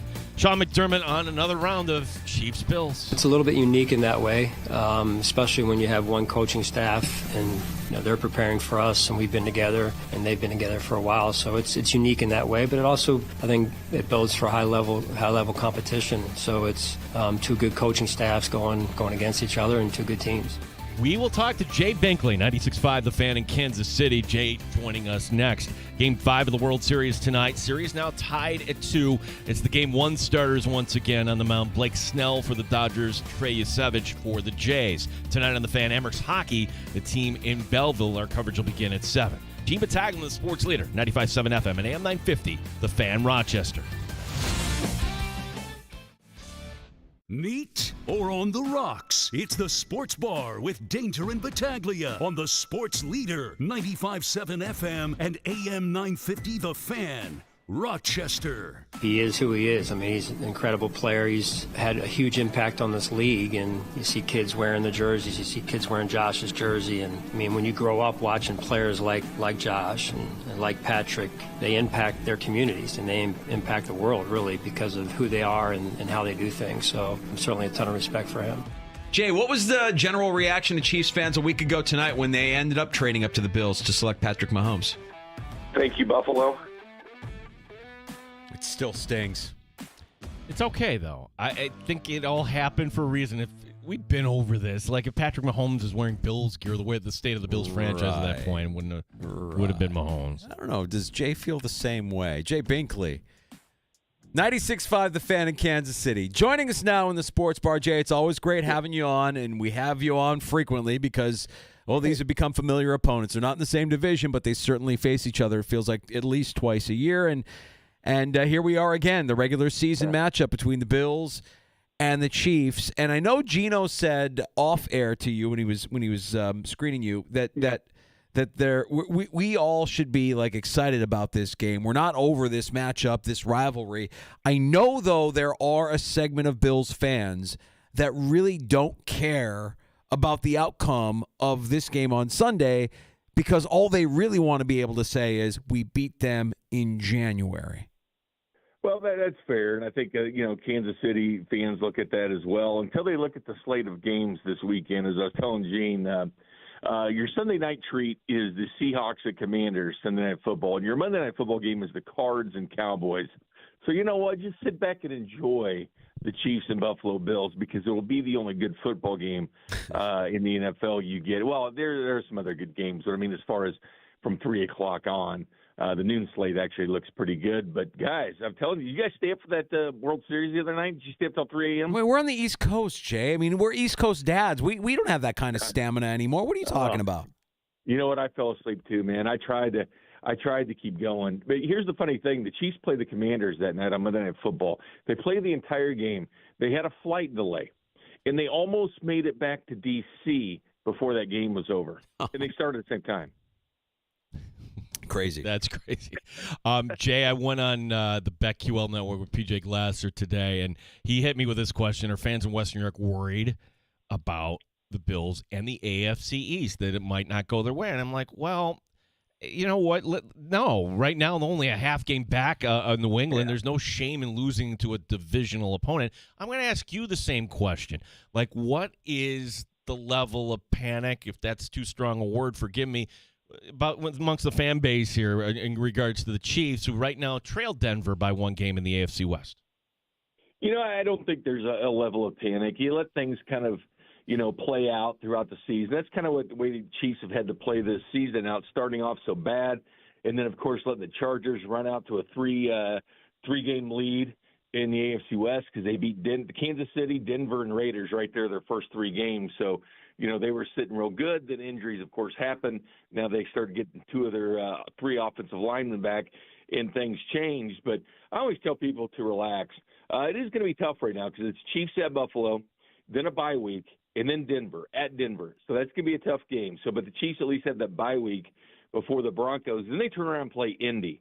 So it's 3 tough games coming up here for the Chiefs: the Bills, the Broncos, and the Colts, then it starts to even out a little bit. Dallas on Thanksgiving, and look at this home schedule for December, guys. The Chiefs have the Houston Texans at home, followed by the Chargers at home, road trip to Tennessee, Denver Broncos at home, at the Raiders. So from December on, their two toughest road games are the Titans, which are terrible. Ask the Colts, they beat them twice, and the Raiders, who the Chiefs pounded, and then the division games with the Chargers and Broncos at Arrowhead Stadium. Doesn't get any better for them there. These next 3 weeks, it's tough. It ends up pretty nice. Those division games are everything, but I still could see a scenario where if the Chiefs were to lose to Buffalo on Sunday, that they would be the team kind of like scratching and clawing to find their way into the postseason. Am I wrong on that, Jay? No, you're right. You're right. I mean, it's going to be tough. Denver's a good team. I know that some of their scores get a little close, like that Giants game that they had where they had to score 33 points in the fourth. But they're a tough team. I think they're the second-best team in the division, to be honest with you. Yeah, the Chargers are good when healthy. When they got Alt back and Pipkins back, it looked like a different team. They'll get Hampton back here in a couple of weeks. So they'll still be around. But I do think the Broncos are the second-best team in the West. And as far as the Patriots are concerned, I think they're good, and I think they're going places, but I don't think they're ready yet. You know, this is still Buffalo's year. I see this all the time in the NFL. These hot teams that show up out of nowhere and are good, like the Jags, and then they'll go back down, go back down to reality and can't keep the thing going. So, yeah, for the Bills and the Chiefs, I think they sit in a pretty good position, both of them at this point. The season's still – we turn halfway point at halftime this week. So half the season will be done once it's halftime. So you've got a full another half the season to go. You mentioned the Jags, Jay. I mean, it's interesting. Like, that's the team that I have circled as, like, if there was a team in the AFC that could spoil the Chiefs' playoff hopes, it would be a team like Jacksonville who beat them head-to-head, and I still don't know how that happened. If they get there, the Chiefs don't know how it happened either. I mean, they had an interception that bounced off 4 different hands. They could have got it. And that last play of the game where Lawrence runs around and gets in the end zone, that bothered them. I mean, I rarely see losses bother the Chiefs as much, but that one bothered them a lot. And, guys, we've seen this from Jacksonville. I mean, we saw it with Blake Bortles. They go to the AFC title game and play the Patriots. Then they fall off into oblivion. And then all of a sudden they resurge with Doug Peterson. They win a playoff game where they had that comeback against the Chargers. Then all of a sudden they suck again, and they're drafting Travis Hunter. Second in the draft. This year they beat the Chiefs, and now they haven't looked good the last couple of weeks. So if they even make the playoffs, could that be a team? Now it's the Colts. Now you're talking about the Colts. Can the Bills? It's new blood. It's not necessarily the Bengals and Ravens anymore. Substitute those names with the Colts, the Denver Broncos, the Chargers, other teams. Houston doesn't appear to want to be taking that step either. Here's a team that's won playoff games the last 2 years, but they're not parlaying that this year, to a dominant football team. So we'll see. And with the Bills and the Chiefs, there's one common denominator between both of them. They're always good. And we see other teams rise up and play well, like Houston's, like the Baltimore's, like the Bengals have. But there's one constant. It's the Chiefs and Bills still being good. Yeah, Jay Binkley, 96.5, The Fan in Kansas City. Jay, we could be positive about the Bills, 40-9 win over Carolina, but the way Danger and I and other people look at it here is like, that was Andy Dalton. That was a really bad quarterback. The Bills defense knew what to do, and that's just do everything they could to stop the run. The Bills have been susceptible to allowing big yardage on the ground. So we know you have Kareem Hunt. We know we're not going to see Isaiah Pacheco this week. Tell us about the Kansas City back that you might, really. Yeah, you might. I mean, we'll see. It's kind of a day-to-day type of thing, but we'll see what happens with Pacheco. I was a little bit surprised in that Bills-Panthers game, and I know it was Dalton starting, but the Panthers, believe it or not, had played very well at home. I mean, they beat the Falcons 30-0 at home. They had beaten the Cowboys at home. They played well at home, so that was actually, I know that people might be down on that game or whatever. That was a very impressive win by Buffalo there.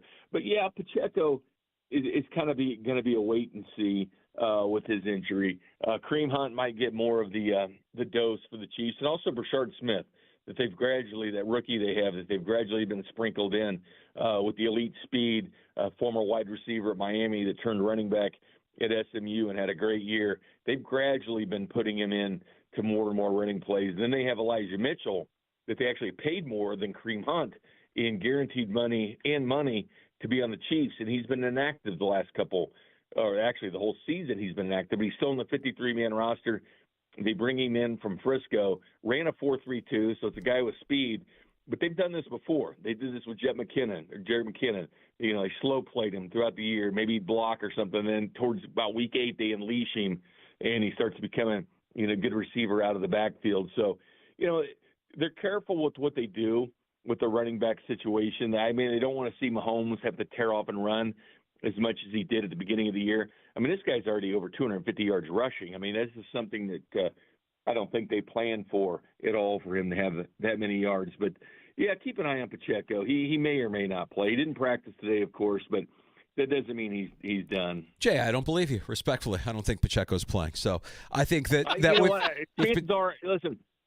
chances are he's not. I mean, he did leave with an MCL sprain. So it is an MCL sprain with Isaiah Pacheco. So the chances of him not playing and then have the bye week to rest up, that's very plausible. I'm saying he could maybe in a pinch, but to be honest with you, I don't see it because of the bye week coming up after the Bills game. So, but I honestly, I don't think that matters. Jay, when you talk about Pacheco and what we've seen of him this year, and really all of the Kansas City running backs, is this team one-dimensional? I mean, how has the run game looked up to this point?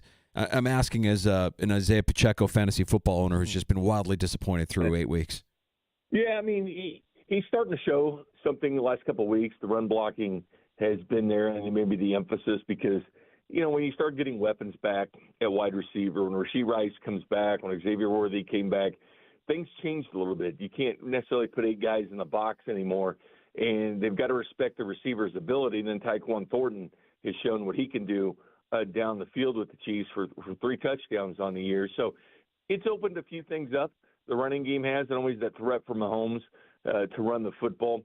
It's opened things up in the running game. They are 12th in the NFL in rushing. I mean, believe it or not, I mean, it's by committee. I mean, it's a different running backs. It's Mahomes sprinkled in there. It's the jet sweeps or whatever, but they found their way up to 12th in the NFL in rushing. So, they've been doing a much better job at that. So it may not be an elite running back like a Jonathan Taylor, coming at you, but they've found a way to still build up the rushing yards. And it's kind of weird how they do it. It's kind of like how they throw it. They don't have a single receiver over 100 yards receiving this year. They have 2 guys that ended up at 99. But, the run offense is up to 9th in the NFL now, not 12th. They went from 12th to 9th. They average 126.5 yards a game on the ground. So they're still doing it, not doing it with that elite runner, but they're still manufacturing their way to top 10 in the NFL. Jay, the question that I don't know the answer to, but I'd like to get your theory on this, and we have to acknowledge it is what it is. The Bills in this era here, the Allen Mahomes era, in the regular season, they're 4-1 against the Chiefs. Conversely, the postseason wouldn't really matter, 0-4. Why the difference? Is there a reason? What are the reasons in your mind? I don't know. I mean, a lot of the games, the regular season, they've been in Buffalo. I don't know if that matters. The Chiefs like playing road games. They do well. So, I don't know. They've been good games. I mean, they've been down to one possession, the ball bouncing, one way or the other. They've been pretty close, competitive football games. And I don't think the Chiefs put as much emphasis on the regular season as the postseason. I will say this, though. The Bills game is very important to them each and every year because of seeding. I mean, that's something they think about. Like, can they still get the 1 seed? Can they be the 2 seed? Now it just matters for the 1 seed, to get that home field advantage throughout. So I know that's very important to them. But Buffalo's just been there. I mean, they just put together good game plans and been better. And a lot of it's honestly Josh Allen.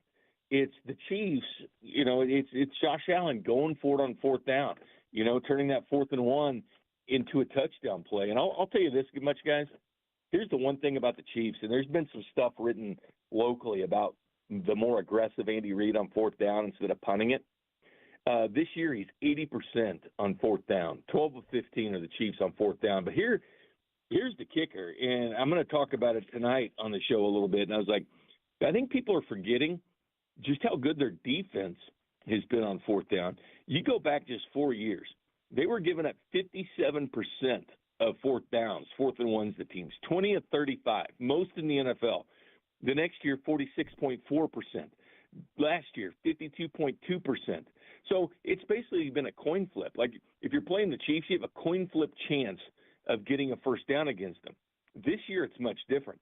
Only 4 of 16 first downs have been converted on the Chiefs on fourth down. They've done much better on fourth down defense. That's 25%, and that leads the league.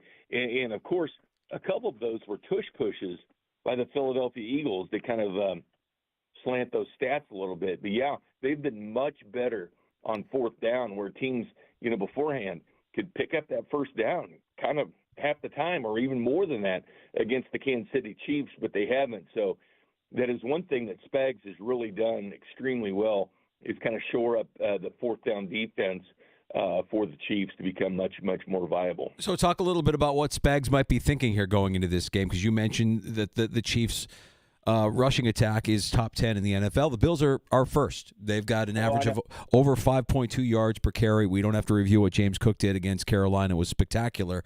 Does Spags focus on stopping Cook and Allen in the run game, or does he focus on preventing Josh Allen from the big play over the top and making big plays with his legs as well?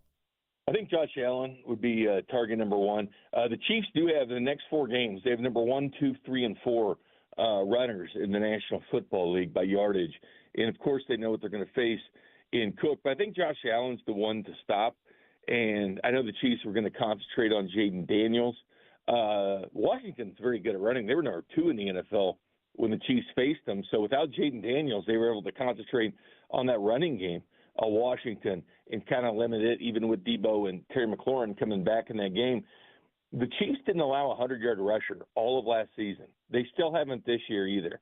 They have shut down other teams' primary runner. And the only guy to get over 100 yards on him was Lamar Jackson, not this year, but the year before when he ran for 122 on it. But no running backs were able to do it. But I know that Cook can be extremely dangerous for the Chiefs, and this running game for the Bills is extremely scary. They did make a move today on the defensive line, more of a run stepper. I guarantee that Mike Pennell was part of the plan for what they have coming up in the next couple of weeks. But I assume it'll be Josh Allen. I mean, that's the guy they need to shadow. That's the guy they have to worry about. That's the guy that can take a 4th and 1 for 15, 20 yards into the end zone and put the Bills ahead. They know that. They know that Josh Allen's the one to stop. If James Cook goes off and has a big game, that's going to happen. That's going to happen. I don't think the receivers strike fear in the Chiefs' secondary to this point, but I think Josh Allen does. Jay Binkley, 96.5 The Fan in Kansas City, where you can hear him tonight inside the Odyssey app. Jay, we're only 6 days away from the NFL trade deadline. The Bills, hey, they don't really have any cap space. They'd have to work a little bit of magic. Chiefs don't have much space either from what I'm reading. What's the expectation in Kansas City? Are the Chiefs going to go get something? If so, what position would you be looking at? Yeah, the Bills and the Chiefs, 1 and 2 for the fewest cap space? Correct.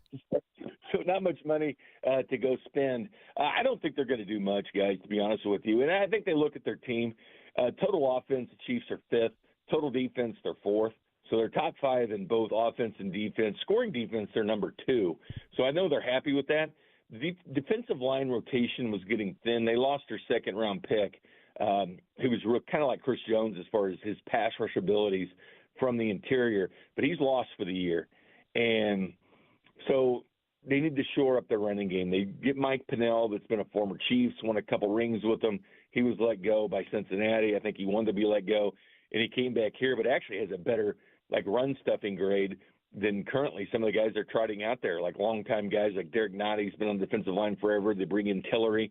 So even though they're putting up good numbers and stats, not a ton of depth there. And I know they like to rotate guys in a lot on the defensive line. So I could see them making the move, and obviously that's the easy choice when people are doing trade deadline targets. I don't know if the trade deadline will be as active as we think it is this year, even though there's a lot of young GMs that like making moves. I see a move, honestly. I know Jalen Phillips from Miami is a name that a lot of people like, but that's going to come with some money. There's one guy that I think they can afford that I think that would fit in, and that's Calais Campbell with the Arizona Cardinals. Get in line, pal. It's our guy. Well, yeah, I mean, everybody likes him. Why wouldn't you? I mean, he's 39 years old. I get it. That's old, and as far as people look at that, but you know what? Still a serviceable player. He's got 5 sacks on the season. You know, he can still do his deal, and it's a guy you walk in your locker room and guys respect him immediately. It's kind of like when the Chiefs brought in Terrell Suggs, and when the Cardinals, believe it or not, released him and they brought in Terrell Suggs, they were able to get that, a guy that everybody respected. So if they do anything, it'll be low-key defensive line, I think. Maybe not like a huge name that you're expecting. I mean, there was a lot of talk early on of a Breece Hall or somebody like that, and that was attractive because he's a free agent next year. But does he really want to go somewhere that someone's going to not sign him for another contract? And I get it with the Chiefs. Pacheco's going to be gone. Kareem Hunt's going to be gone after this year. So, yeah, Breece Hall would make some sense. But I think the Chiefs would go to the draft to get a running back instead of a free agent and spend all that money, which they don't have at this point. Then Alvin Kamara has always been a name that I know a lot of people like, but he's got that extension last year with the Saints. But the thing about him is he played JUCO ball around the area, but he's 30 years old. He's the same draft as Kareem Hunt, same age as Kareem Hunt. But I don't think he wants to go anywhere. He says they'll be drinking pina coladas on a beach if they trade him. But it is a perfect fit for Andy Reid. The fact that, he catches 70, 80 balls a year would be perfect. But I don't expect the Chiefs to make any splashes, definitely not at wide receiver. I don't think it'll be a splash at running back. It'd be depth, if anything. And today with their defensive line move, signing Mike Pennell that they didn't have to waste a draft pick on, is kind of the moves that they're making. It's going to be very low-key moves. It's not going to be like picking up DeAndre Hopkins and things that they've done in the past. Jay Binkley, 96.5 The Fan in Kansas City, joining us here in the Sports Bar. You on tonight, bud? I am. I'm going to talk a lot about this Bills game. We're talking some Bills even tomorrow night, clearly, with you guys. So, yeah, we got a lot of Buffalo and Kansas City to talk about because, it is the best game in the National Football League this year. Oh, I guess the people want to see the Colts and the Steelers, right? Everybody's buying into the Colts. Do you guys buy into the Colts? I actually think the Steelers are winning on Sunday. You know what? I agree with you. And people keep asking about the Colts. I'm like, you know what? You have the Chiefs play with the Bills schedule, and you see what their record would be because they have 2 wins, 2 against the Titans. They've got to win against the Raiders. We know how bad they are. They've got to win against Miami Dolphins. They've got to win against the Arizona Cardinals.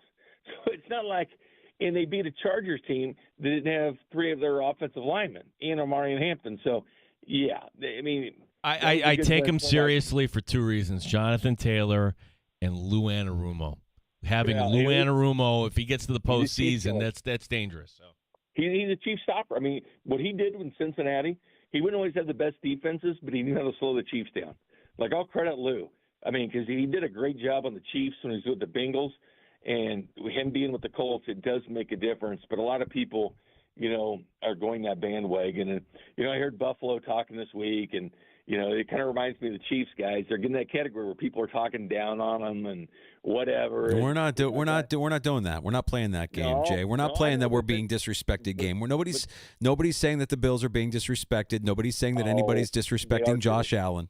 They are too. Hey, here's the deal, guys. How about Bucky Brooks, former NFL player Bucky Brooks? He put out his top 10 power rankings, right? Not that this stuff makes any difference. He let the Chiefs off. He's not giving vendetta against the Chiefs. He has the Colts one. He didn't even have the Chiefs in the top 10. And he's got the Lions at like 2 or 3 that the Chiefs just absolutely pasted 30-17. It's just funny because they just that vendetta against the Chiefs where people don't like him. And that's clear bias right there. It's not even your top 10 teams. He played for the Bills, right, Jay? Does that have anything to do with it? I think the Bills were 7th. So exactly. There you go. In the top 5 of Bucky's list, but he's got a clear vendetta against. It's just funny hearing this, and I did hear some things coming out of Buffalo, and it's kind of like, well, get used to it. When you get good and people are jealous of you, they're gonna talk trash on you. What are they doing at the Buffalo? Which we all know they're gonna figure things out. So whether they did it on the Chiefs, because they declared the Chiefs dynasty done when they were 0-2.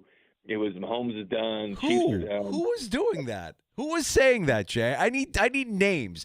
I don't know who's disrespecting the Chiefs. Okay, if you want to know, go to a Twitter account, honestly, called Chiefs Receipts. Oh, here we go. This guy didn't do any commentary. He just retweets everything. Retweets what Schlereth is saying. Retweets what the national media is saying. Retweets all this stuff about the Chiefs. And I'm sure the Bills have an account like that somewhere too, where people are It's not a healthy way to live. I agree with Gino. The Chiefs don't really buy into it. They say they don't listen to it or whatever. But I think it does motivate them to some extent when everybody's so down on your team. I know you guys. Wait a second. Okay, so this is what. Okay, the latest. Let's just take the sample here. This is Chiefs receipts, and this is the ESPN power ranking. Ready? 1, Colts. 2, Lions. 3, Eagles. 4, Bills. Buccaneers at 5, Chiefs at 6. Jay, all those teams ahead of you have better records. What are you upset about? But who would you favor on a neutral field, the Chiefs or those teams? Amazing. They already beat the crap out of the Lions.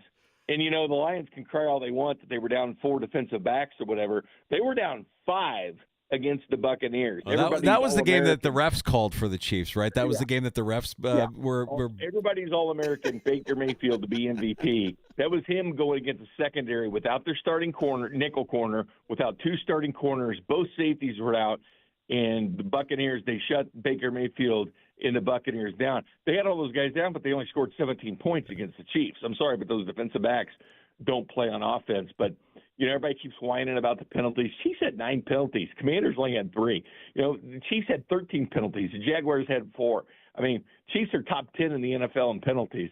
Nobody's been penalized for more yards since Mahomes has been a starter than the Kansas City Chiefs. So, but that's the narrative. It's the officials. But, it's not the facts. It's the narrative, but not the facts. We got Jay's blood pressure up. Jay, it's great having you on with us as always, buddy. Really appreciate the time. Look forward to doing it again. Yeah, I look forward to it too. And just hope those Bills fans relax. There's 2 teams in the AFC to beat. It's the Chiefs and the Bills, and that's it. Agree with you. Thanks, Jay. Thank you, Jay. All right, guys, take care. Yep. I don't think he's wrong. Like the level of consistency between these 2 franchises for the last 6, 7 years, single-handedly killing that meme. Old guys doing 6-7. Not now. You're making. Yeah. No. I think that, but I think Jay's right, and I can't give the Colts the respect that you give the Chiefs. I can't give the Patriots the respect that you give the Bills. That you need to do it for a longer period of time. We're all holding our breath waiting for that letdown to happen. It could happen as soon as this weekend for a Falcons team to rise up and beat. But that being said, though, there is a possibility this is the year where the Chiefs and the Bills are both wild cards. And you know what? They wouldn't want to be a team you would face. Like, if it ends up being Buffalo at Pittsburgh, if it ends up being Kansas City at Denver, who are you taking in both those games? You're taking the team that's on the road. Mm-hmm. The disrespect of the Kansas City Chiefs. The disrespect. How dare this power ranking? The best. The absolute best. Nobody is disrespecting the team that has dominated the AFC East for the better part of a decade. Nobody that I can tell. I mean, from what I hear and what I see, it's like, oh boy, here they come again. That is that disrespect? Because I think everybody's showing respect by saying, yeah, here they come. They look like the Chiefs again. Oh boy, Mahomes is doing stuff. The one thing I'm not going to buy, though, you might see Pacheco. Yeah, you never know. Yeah, Bull. He's not playing. Appreciate Jay stopping by. Always fun to get a little peek behind enemy lines there in Chiefs Kingdom. Bills Chiefs pregame coverage starts at noon Sunday afternoon here on the Fan Rochester. Happy hour on the way. Time for your calls at 866-4FAM. But just be forewarned that you're welcome to call. You just got to make sure you're, coming with something when you're calling in. Bring something to the table. Or face punishment. A ban. I'm rolling through happy hour heavy-handed, Gino. I banned Luke in January. He tried to get in yesterday. Weak sauce, banned. I'll ban more. I'm not afraid to. No, I'm serious. 866-4326. If you want to join us, we'll talk more Bills Chiefs next on The Fan.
And streaming online and in the Odyssey app at The Fan Rochester. The sports leader, 95.7 FM and AM 950. The Fan Rochester, an Odyssey sports station.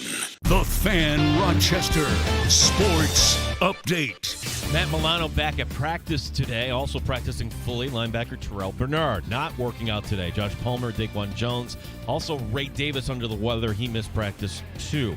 Bills and Chiefs. Our pregame coverage will begin at noon on Sunday here on The Fan. Tonight, it's Game 5 of the World Series, now tied at 2 games each.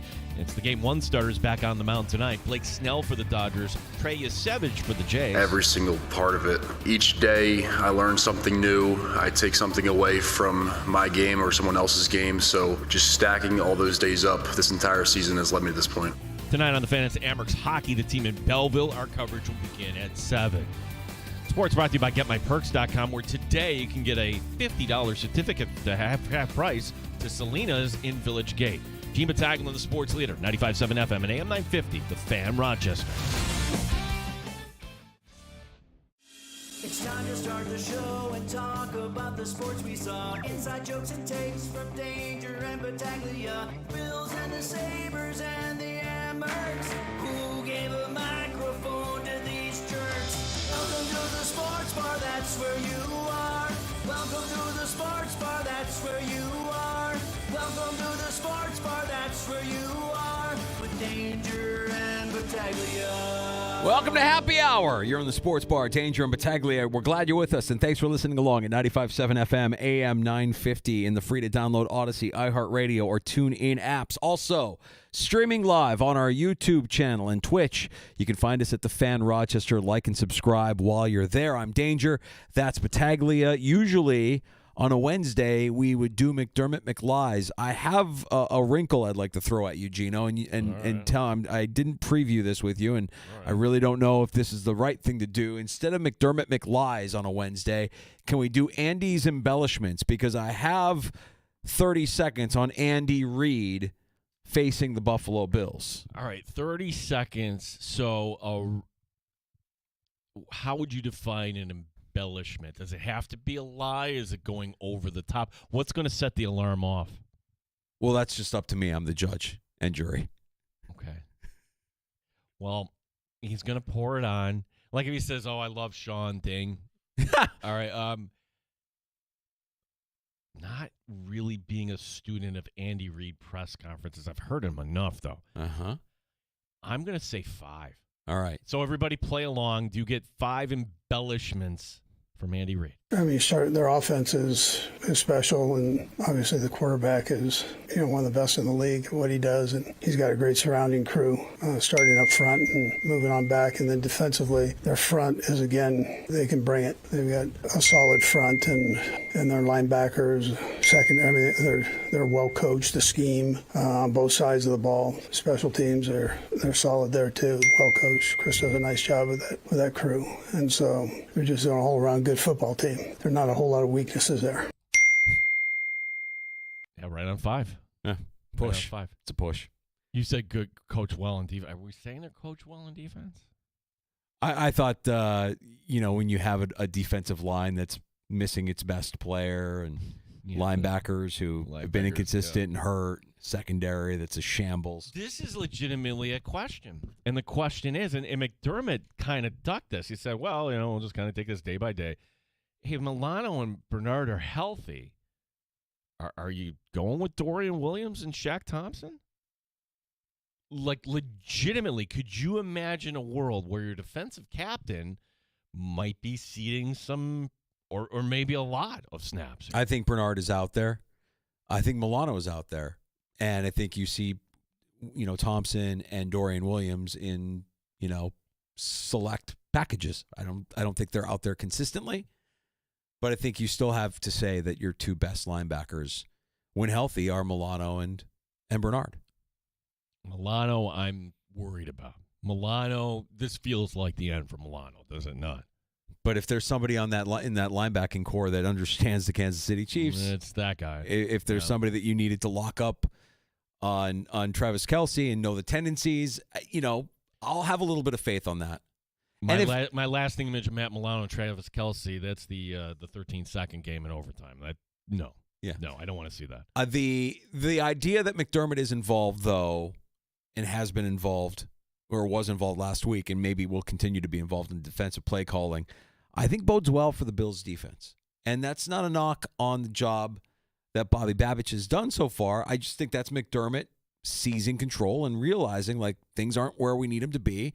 I need to be a little bit more involved here. Let me pay a little bit more attention to this. And I think it improves. We saw their best defensive performance on Sunday. And with a team like Kansas City coming in, where their biggest threat is behind center, not really an explosive backfield with anybody. You know, you're not feasting Bijan Robinson or Derrick Henry this weekend. Make it one-dimensional. I don't think McDermott taking over the play calling, though, we're just kind of assuming he's going to be more aggressive. I don't think you're more aggressive, as strange as it sounds, against Patrick Mahomes. Don't blitz. Like Anarumo that one year in the AFC Championship game didn't blitz at all, and look what happened. I mean, let the Chiefs get their yards, but just make sure you're not going over the top. I could just see the Bills just keeping everything in front of them, and it might be kind of painful here. How do they get the ball back here? I was forced to make a pick today, Danger, because I went on PJ's show today, and I'm grateful for that opportunity. I'm leaning Chiefs here. I'm sorry.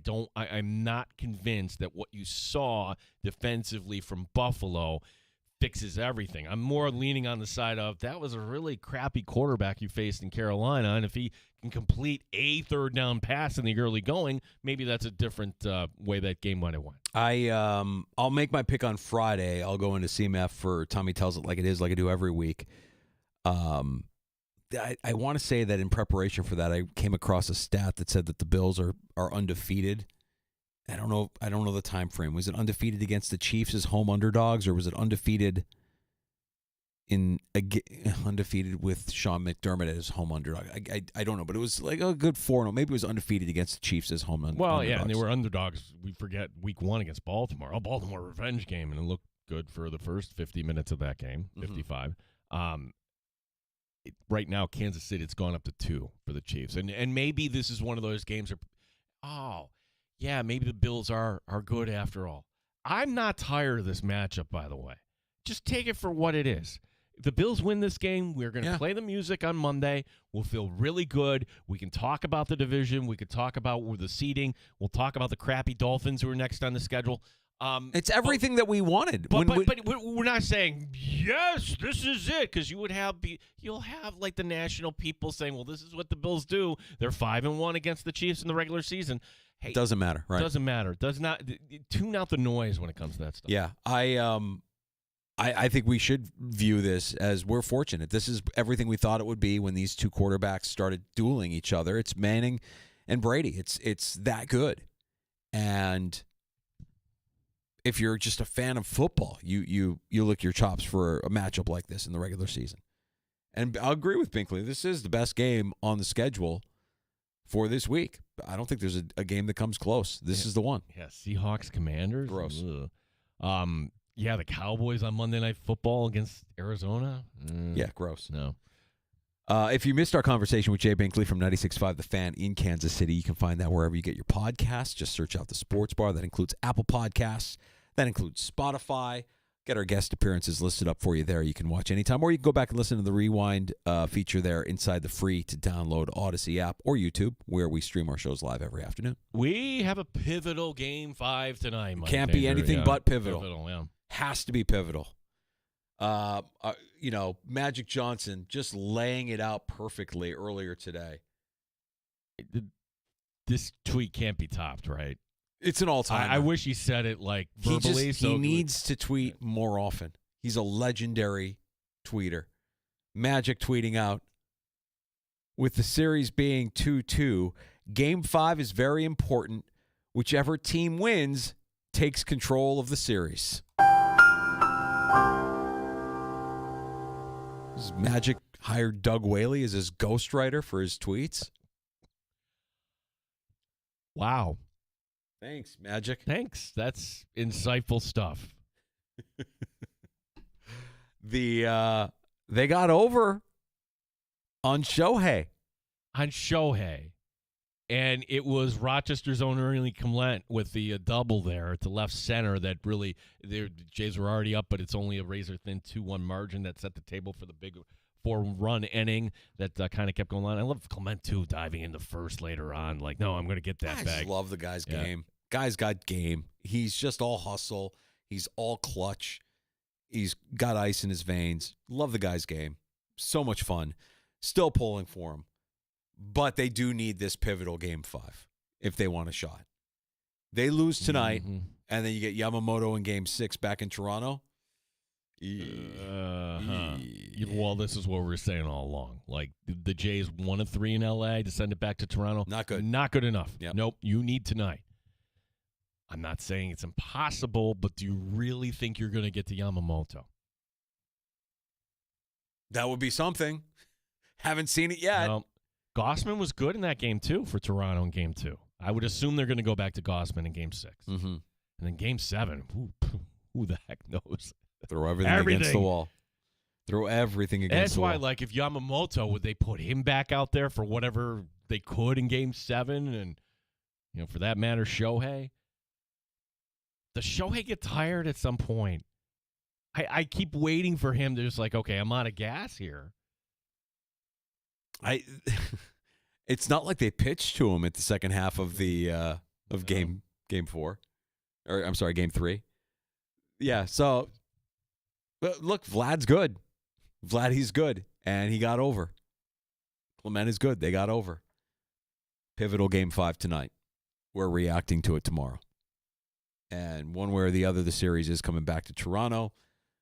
Whether or not the Jays have a chance in Game 6. Or whether or not they have a chance to extend it beyond Game 6, I think solely determined by their ability to get a win tonight. It's interesting. Like, I know, like, ESPN and Fox, they're not really bitter enemies anymore. Like, they share a lot of assets, right? This is the headline, from ESPN. World Series viewers dropped 14% in U.S. first 2 games.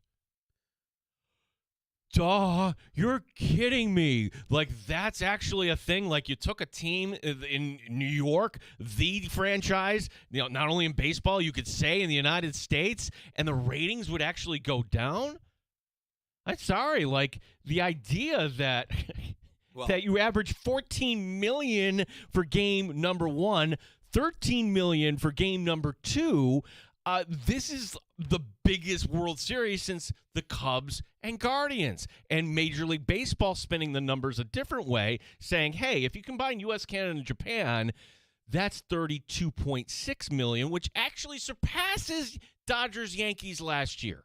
So numbers are meant, I think baseball, bottom line, is in a good spot here, as long as they don't F this up. Oh, they will. And they will. But I do think it is funny, and it's something that I have noticed. We know that baseball is leaving ESPN. It's done. We've had the 4-letter on in the studio all afternoon.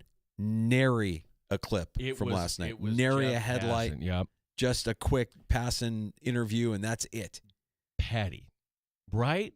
Well, is it petty, or is it just them, this is what they are, and they don't apologize for it. We are invested in our products. Our products are the NBA, the NFL, now the NHL. We're invested in those products, and those are the products we will promote, because if we have any chance of you tuning in to a WNBA game on ESPN next summer, we need to talk WNBA with frequency. We need to talk NBA with frequency. NFL, we're invested. They're only going to talk about what they're invested in. I guess, and this is important, I don't want to have another conversation, but they always say, hey, where do you get your news from? You should consider, the alleged bias, or maybe not bias, or where you get your news from. Like, the same thing's true for sports, I guess, right? Like, who are they invested in? They're a business at the end of the day, and everybody is. We're in a business as well. Why don't you talk more about X sport on the sports bar? Well, because we are in the business of getting people to listen longer. And if we start talking about a fringe sport or a fringe team that most people don't care about, you're gone. That's the essence of what ESPN is doing here. They want people tuning into their product. And right now their investments are solely on the NBA, the NFL, and to a lesser degree, the NHL. These are the most watched Blue Jay games in history in Canada. I mean, that shouldn't surprise anybody. Yeah. Yeah. Oh, it's been unbelievable, I imagine, north of the border. The entire country has to be rallying around these Jays. Vladdy. I mean, how do you not love the guy that trolls the Yankees? Yankees. I mean, like they had to eat that up. Not that they weren't in love with the guy before, but Game 6 will be electric. I'm looking forward to that. Let's get through the pivotal Game 5 tonight first. Game 5, and for two dads from the West Side, if we could wrap this up by 11:30. Yeah, what's wrong? Baseball last night, you didn't feel like keeping us up until 2:30 in the morning again? Maybe I took a nap. Maybe I was ready for it. I turned it off at 6:01. I'm like, nope, Jays have done. Right, it was done. You knew it. It was over. I went over and flipped over to the Frozen Frenzy a little bit. I know we're probably going to talk about the S word here coming up in shots, but I wanted to see, like, okay, Dandelion Sens are in Chicago in the Madhouse taking on the Hawks. Let me see what this 4-0 became 4-3 in the second. Connor Bedard getting his first career hat trick against Dandelion's Ottawa Senators. Memorable. I won't forget. Well, yeah, maybe not do that against Game 4 of the World Series. Maybe. I agree with that. Yeah, it's a great idea, ESPN. Maybe just in the NHL, you got to kind of. But back to your point, like all those years that hockey wasn't on that network, they didn't pay any attention to it whatsoever. No. So they're going to give baseball that same fate? Yes. They're already doing it. Gino, like I said, we've had it on all afternoon. I don't know that I've seen. I know Passon was doing a stand-up. I know they do specialty for the NBA and for the NFL. They do their half-hour programming. But I don't know. I mean, it's a pivotal Game 5. It's the World Series, man. Yeah, I don't see a lot. Don't see a lot of baseball coverage on ESPN. Let's get to a round of shots next, Gino. Yeah. Well, if the Jays win, is Vladimir Guerrero Jr. the MVP? I'm gonna give you a little background on the Guerrero family here, Danger, that maybe you don't know about.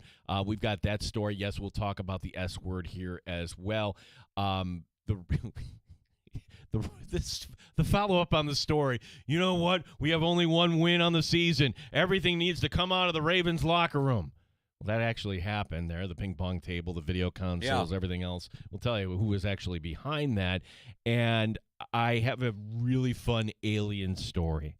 Like if you're an NFL owner, why you and I, normal people, just cannot behave like this. We call billionaire NFL owners, billionaires in general, aliens, because their lifestyle is one that we cannot fathom or comprehend. And they go about us, probably looking at us as if we're some sort of lesser life form.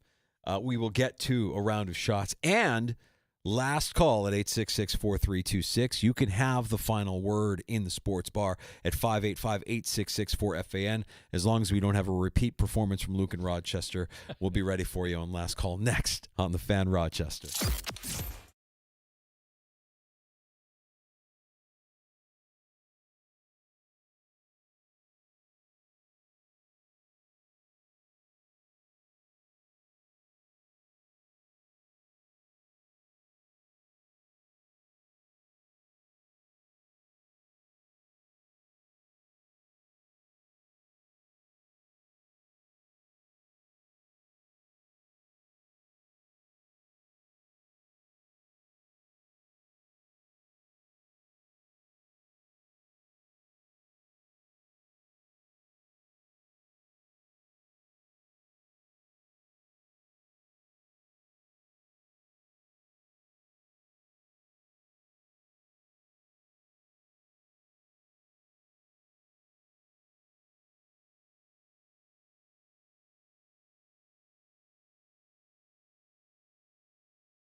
The Fan Rochester Sports Update. Bill's getting a little healthier as Matt Milano was a full participant in practice today, as was Terrell Bernard. Josh Palmer, Daquan Jones did not practice. Ray Davis is under the weather. Sean McDermott on another round of KC and Buffalo. It's a little bit unique in that way, especially when you have one coaching staff and they're preparing for us, and we've been together, and they've been together for a while. So it's unique in that way, but it also, I think, it builds for high level competition. So it's two good coaching staffs going against each other, and two good teams. Our coverage Sunday will begin at noon here on The Fan. Tonight's Game 5 of the World Series. Series now tied at 2. It's the Game 1 starters back on the mound tonight. Blake Snell for L.A., Trey Yasevich for the Jays. Amerks hockey coming up. The team in Belleville. Our coverage will begin at 7 o'clock.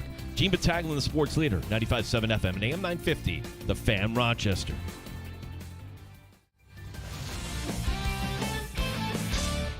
Bills fans, Odyssey is your home for football. Stay up to date on everything Bills, no matter where you are, with the Odyssey app and the sports leader, The Fan Rochester.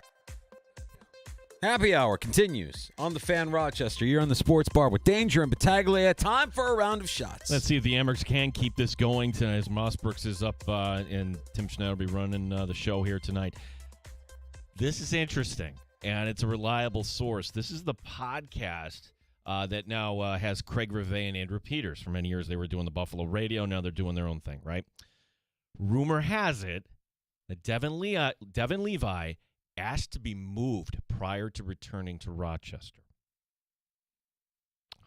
Well, I can tell you Levi's getting the start tonight for the Amerks. Yeah. What, you mean to tell me that he wants to go to a team that's going to give him a shot in the NHL? Right. Here's what I would say, though. It was so close for Levi. Syracuse, and I said at the time, there's nothing left to prove here. Except when Laval came around, and it wasn't quite sharp. It wasn't enough. I would accept that, Danger, if we get to January and Levi's still in Rochester. I think Levi has been great for the Amerks, but he's a liability at the NHL level. I think he can be streaky. I think he can stand on his head at the NHL level, but I think NHL teams know, hey, that's Devin Levi. He's undersized, and I still think there's a little bit. I get the Sabres' reasoning for keeping him in Rochester. I understand it. Primarily, for me, it's size. UPL has size. But I also would get Levi saying, why is Alex Lyon getting all these starts, and I'm here in Rochester? I thought I was the number 2. What's up with that? What's going on? Well, look, it's something we've discussed with Mike Leone when he stopped by the sports bar, and he's all but said this has been the most challenging. He's talked more to the goaltenders than he has his entire coaching career. It's easy for Levi. Just keep doing what you're doing. Save percentage, what was that, 91? It's up there. He's leading this team right now, and he's not going to get all 3 starts here on this 3-game road trip. But your Amerks have 3 goalies right now with Levi, Georgiev, and Leinonen. And if you were to get something for Levi, if you're the Sabres and you get something, I mean, I think we're all done with prospects. I think we're good. I think we want players. We want, like, actual guys that can contribute to the Sabres now. What are you getting for Devin Levi? Draft picks? You're not getting anything that's going to help you. Not at this point of the season, Danger. Right. No. It just leads me to think, oh, okay, maybe not as all. It's something to monitor for sure. Because I think that is a reliable source. Week 9 of the NFL season beginning tomorrow night. Ravens and Dolphins. The Ravens now with 2 wins on the season, and they're getting back their quarterback, Lamar Jackson. There was a story from last week, Danger, where the Ravens in the locker room, they took out the ping pong table, they took out the video games, all the fun stuff. Get out of here. We're at 1-5. We just assumed it was John Harbaugh and the coaching staff. It was not. It was actually Lamar Jackson who said at 1-5, we need to get this stuff out of here. You know what helps with that, Lamar? You being on the field. I'm sure you're feeling better this week, but usually, the team is going to perform better when the starting quarterback is behind center. But, I mean, that whole story to me, as much as it was going around, I'm like, this is just a giant Francesa. Oh, who cares? What you have in your locker room is really, it's none of my business. Like, I really don't care. As long as I know the locker room is strong, you could have video games, ping pong. I don't care. As long as the chemistry in the locker room is strong, you bring in guys, you guys leave, it stays strong, you have that culture. I don't care what you have in there. From a Bills standpoint, who do you want tomorrow night? Because if the Ravens lose to the Dolphins I'm sorry, that would be loss number 6. You can't lose to Miami. But on the other hand, do you want Miami getting any sort of confidence and swagger coming around? I don't think the Dolphins are beating the Ravens. I don't think so either. I heard Bruce Arians share a take that the winner of the AFC North, that team's coach will be safe next year, but the other 3 teams will be looking for new head coaches. Ooh, that's delicious. It is a good one. Yeah, that's good. Okay, why do we think this is the end for Mike Tomlin? Every single year, this is the end. He needs to resign. He's never getting fired. No, he's never. He getting would need fired. to resign. He'll never be fired. Why do people think there's going to be a change in Cincinnati? Marvin Lewis was there for 13 years and did nothing. Yeah. Right. 13 years, and yet you lose your quarterback week 1, and they're going to That's why fans. I think fans are delusional in that we think it's just something that it's so easy to do, and it is easy to do. But the case has to be you build a case, and that case could be built over a long period of time. With Marv Lewis, it was just like, all right, well, it's just running stale. I mean, the message isn't cutting through anymore. We need to go in a different direction. Well, it's not exactly NFL, but in terms of fan bases wanting coaches turned over, Maggie Gray had a doozy of a take this morning.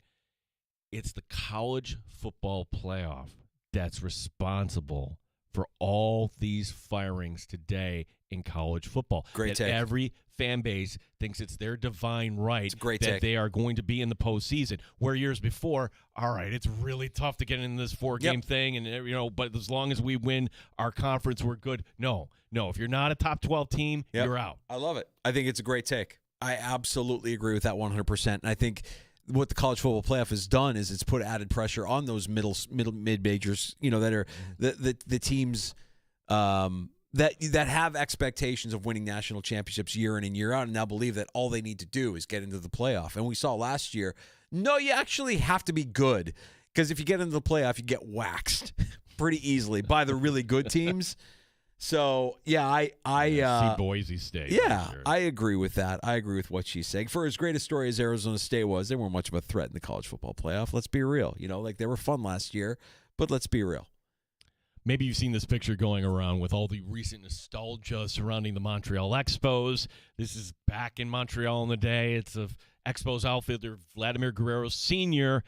with his son Vladimir Guerrero Jr. in an Expos uniform. They're getting ready for the starting lineup introductions on the field. It's cute, right? So, I don't know. I want to learn more.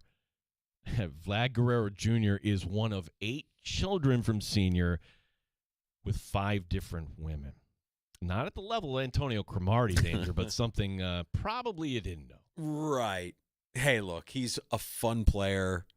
The Jays are a fun story. Because you brought up the Expos, do you remember everybody remembers the Expos logo? Iconic, right? Yep. Weird shaped looking, what? That's an M. That is an M. Correct. So you're asking me, what does the M, what is all that What for? is that logo? The E stands for Expos. The B stands for baseball. It's a fancy-looking M. Expos de Montreal Baseball. Right. Yeah.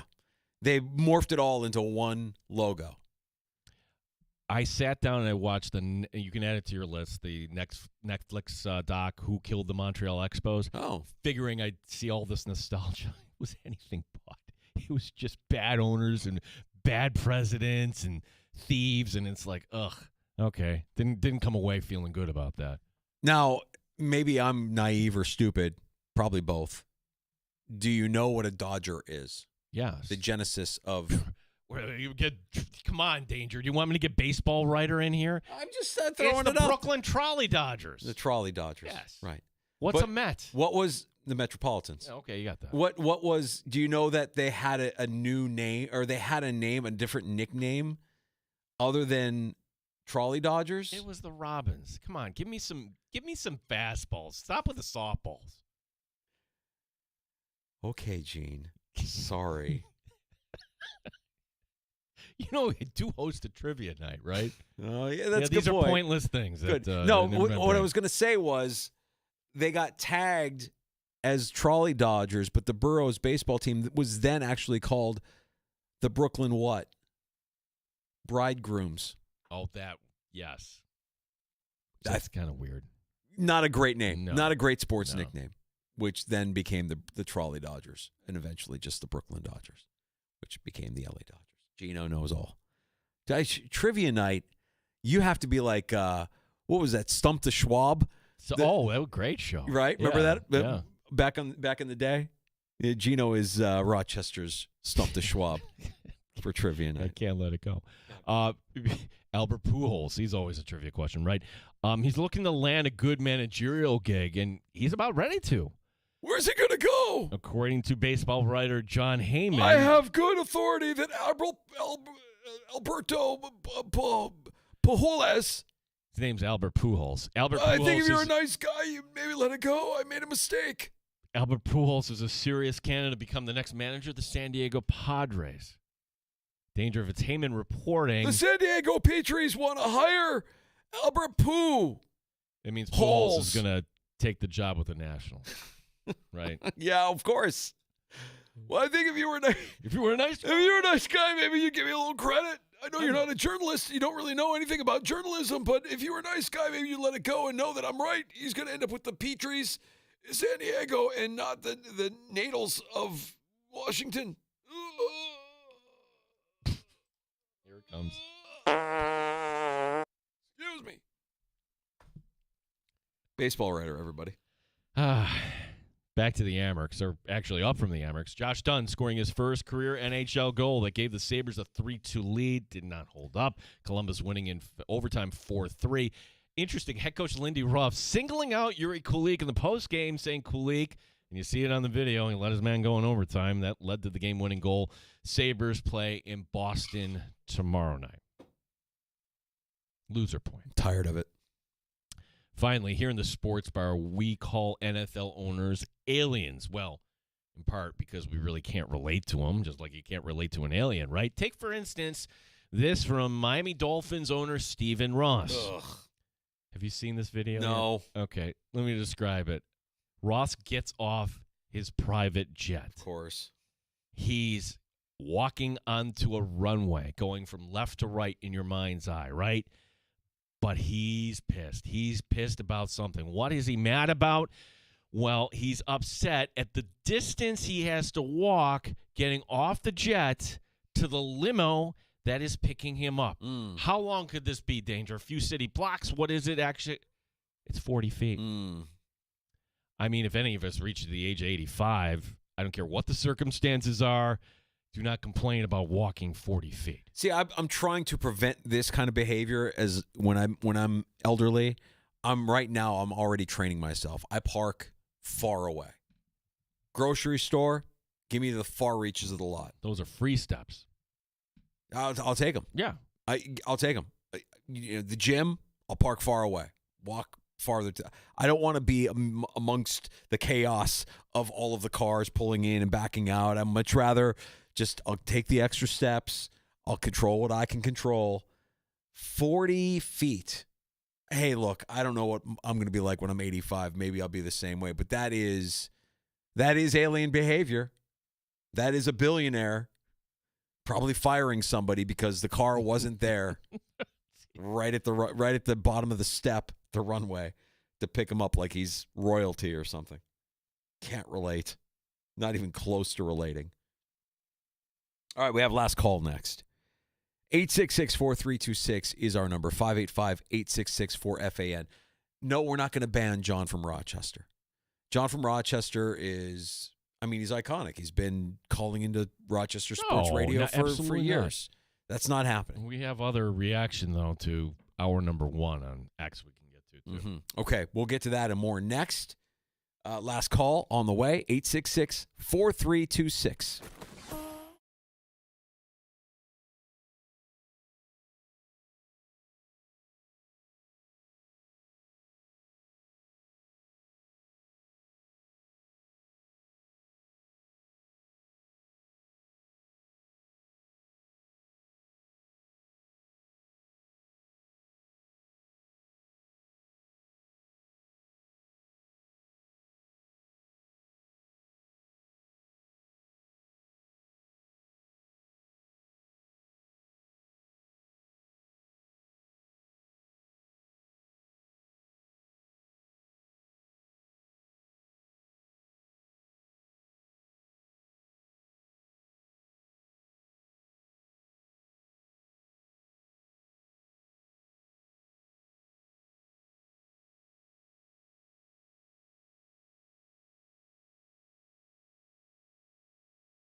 326, The Sports Bar with Danger and Battaglia on the Sports Leader, 95.7 FM and AM 950, The Fan, Rochester.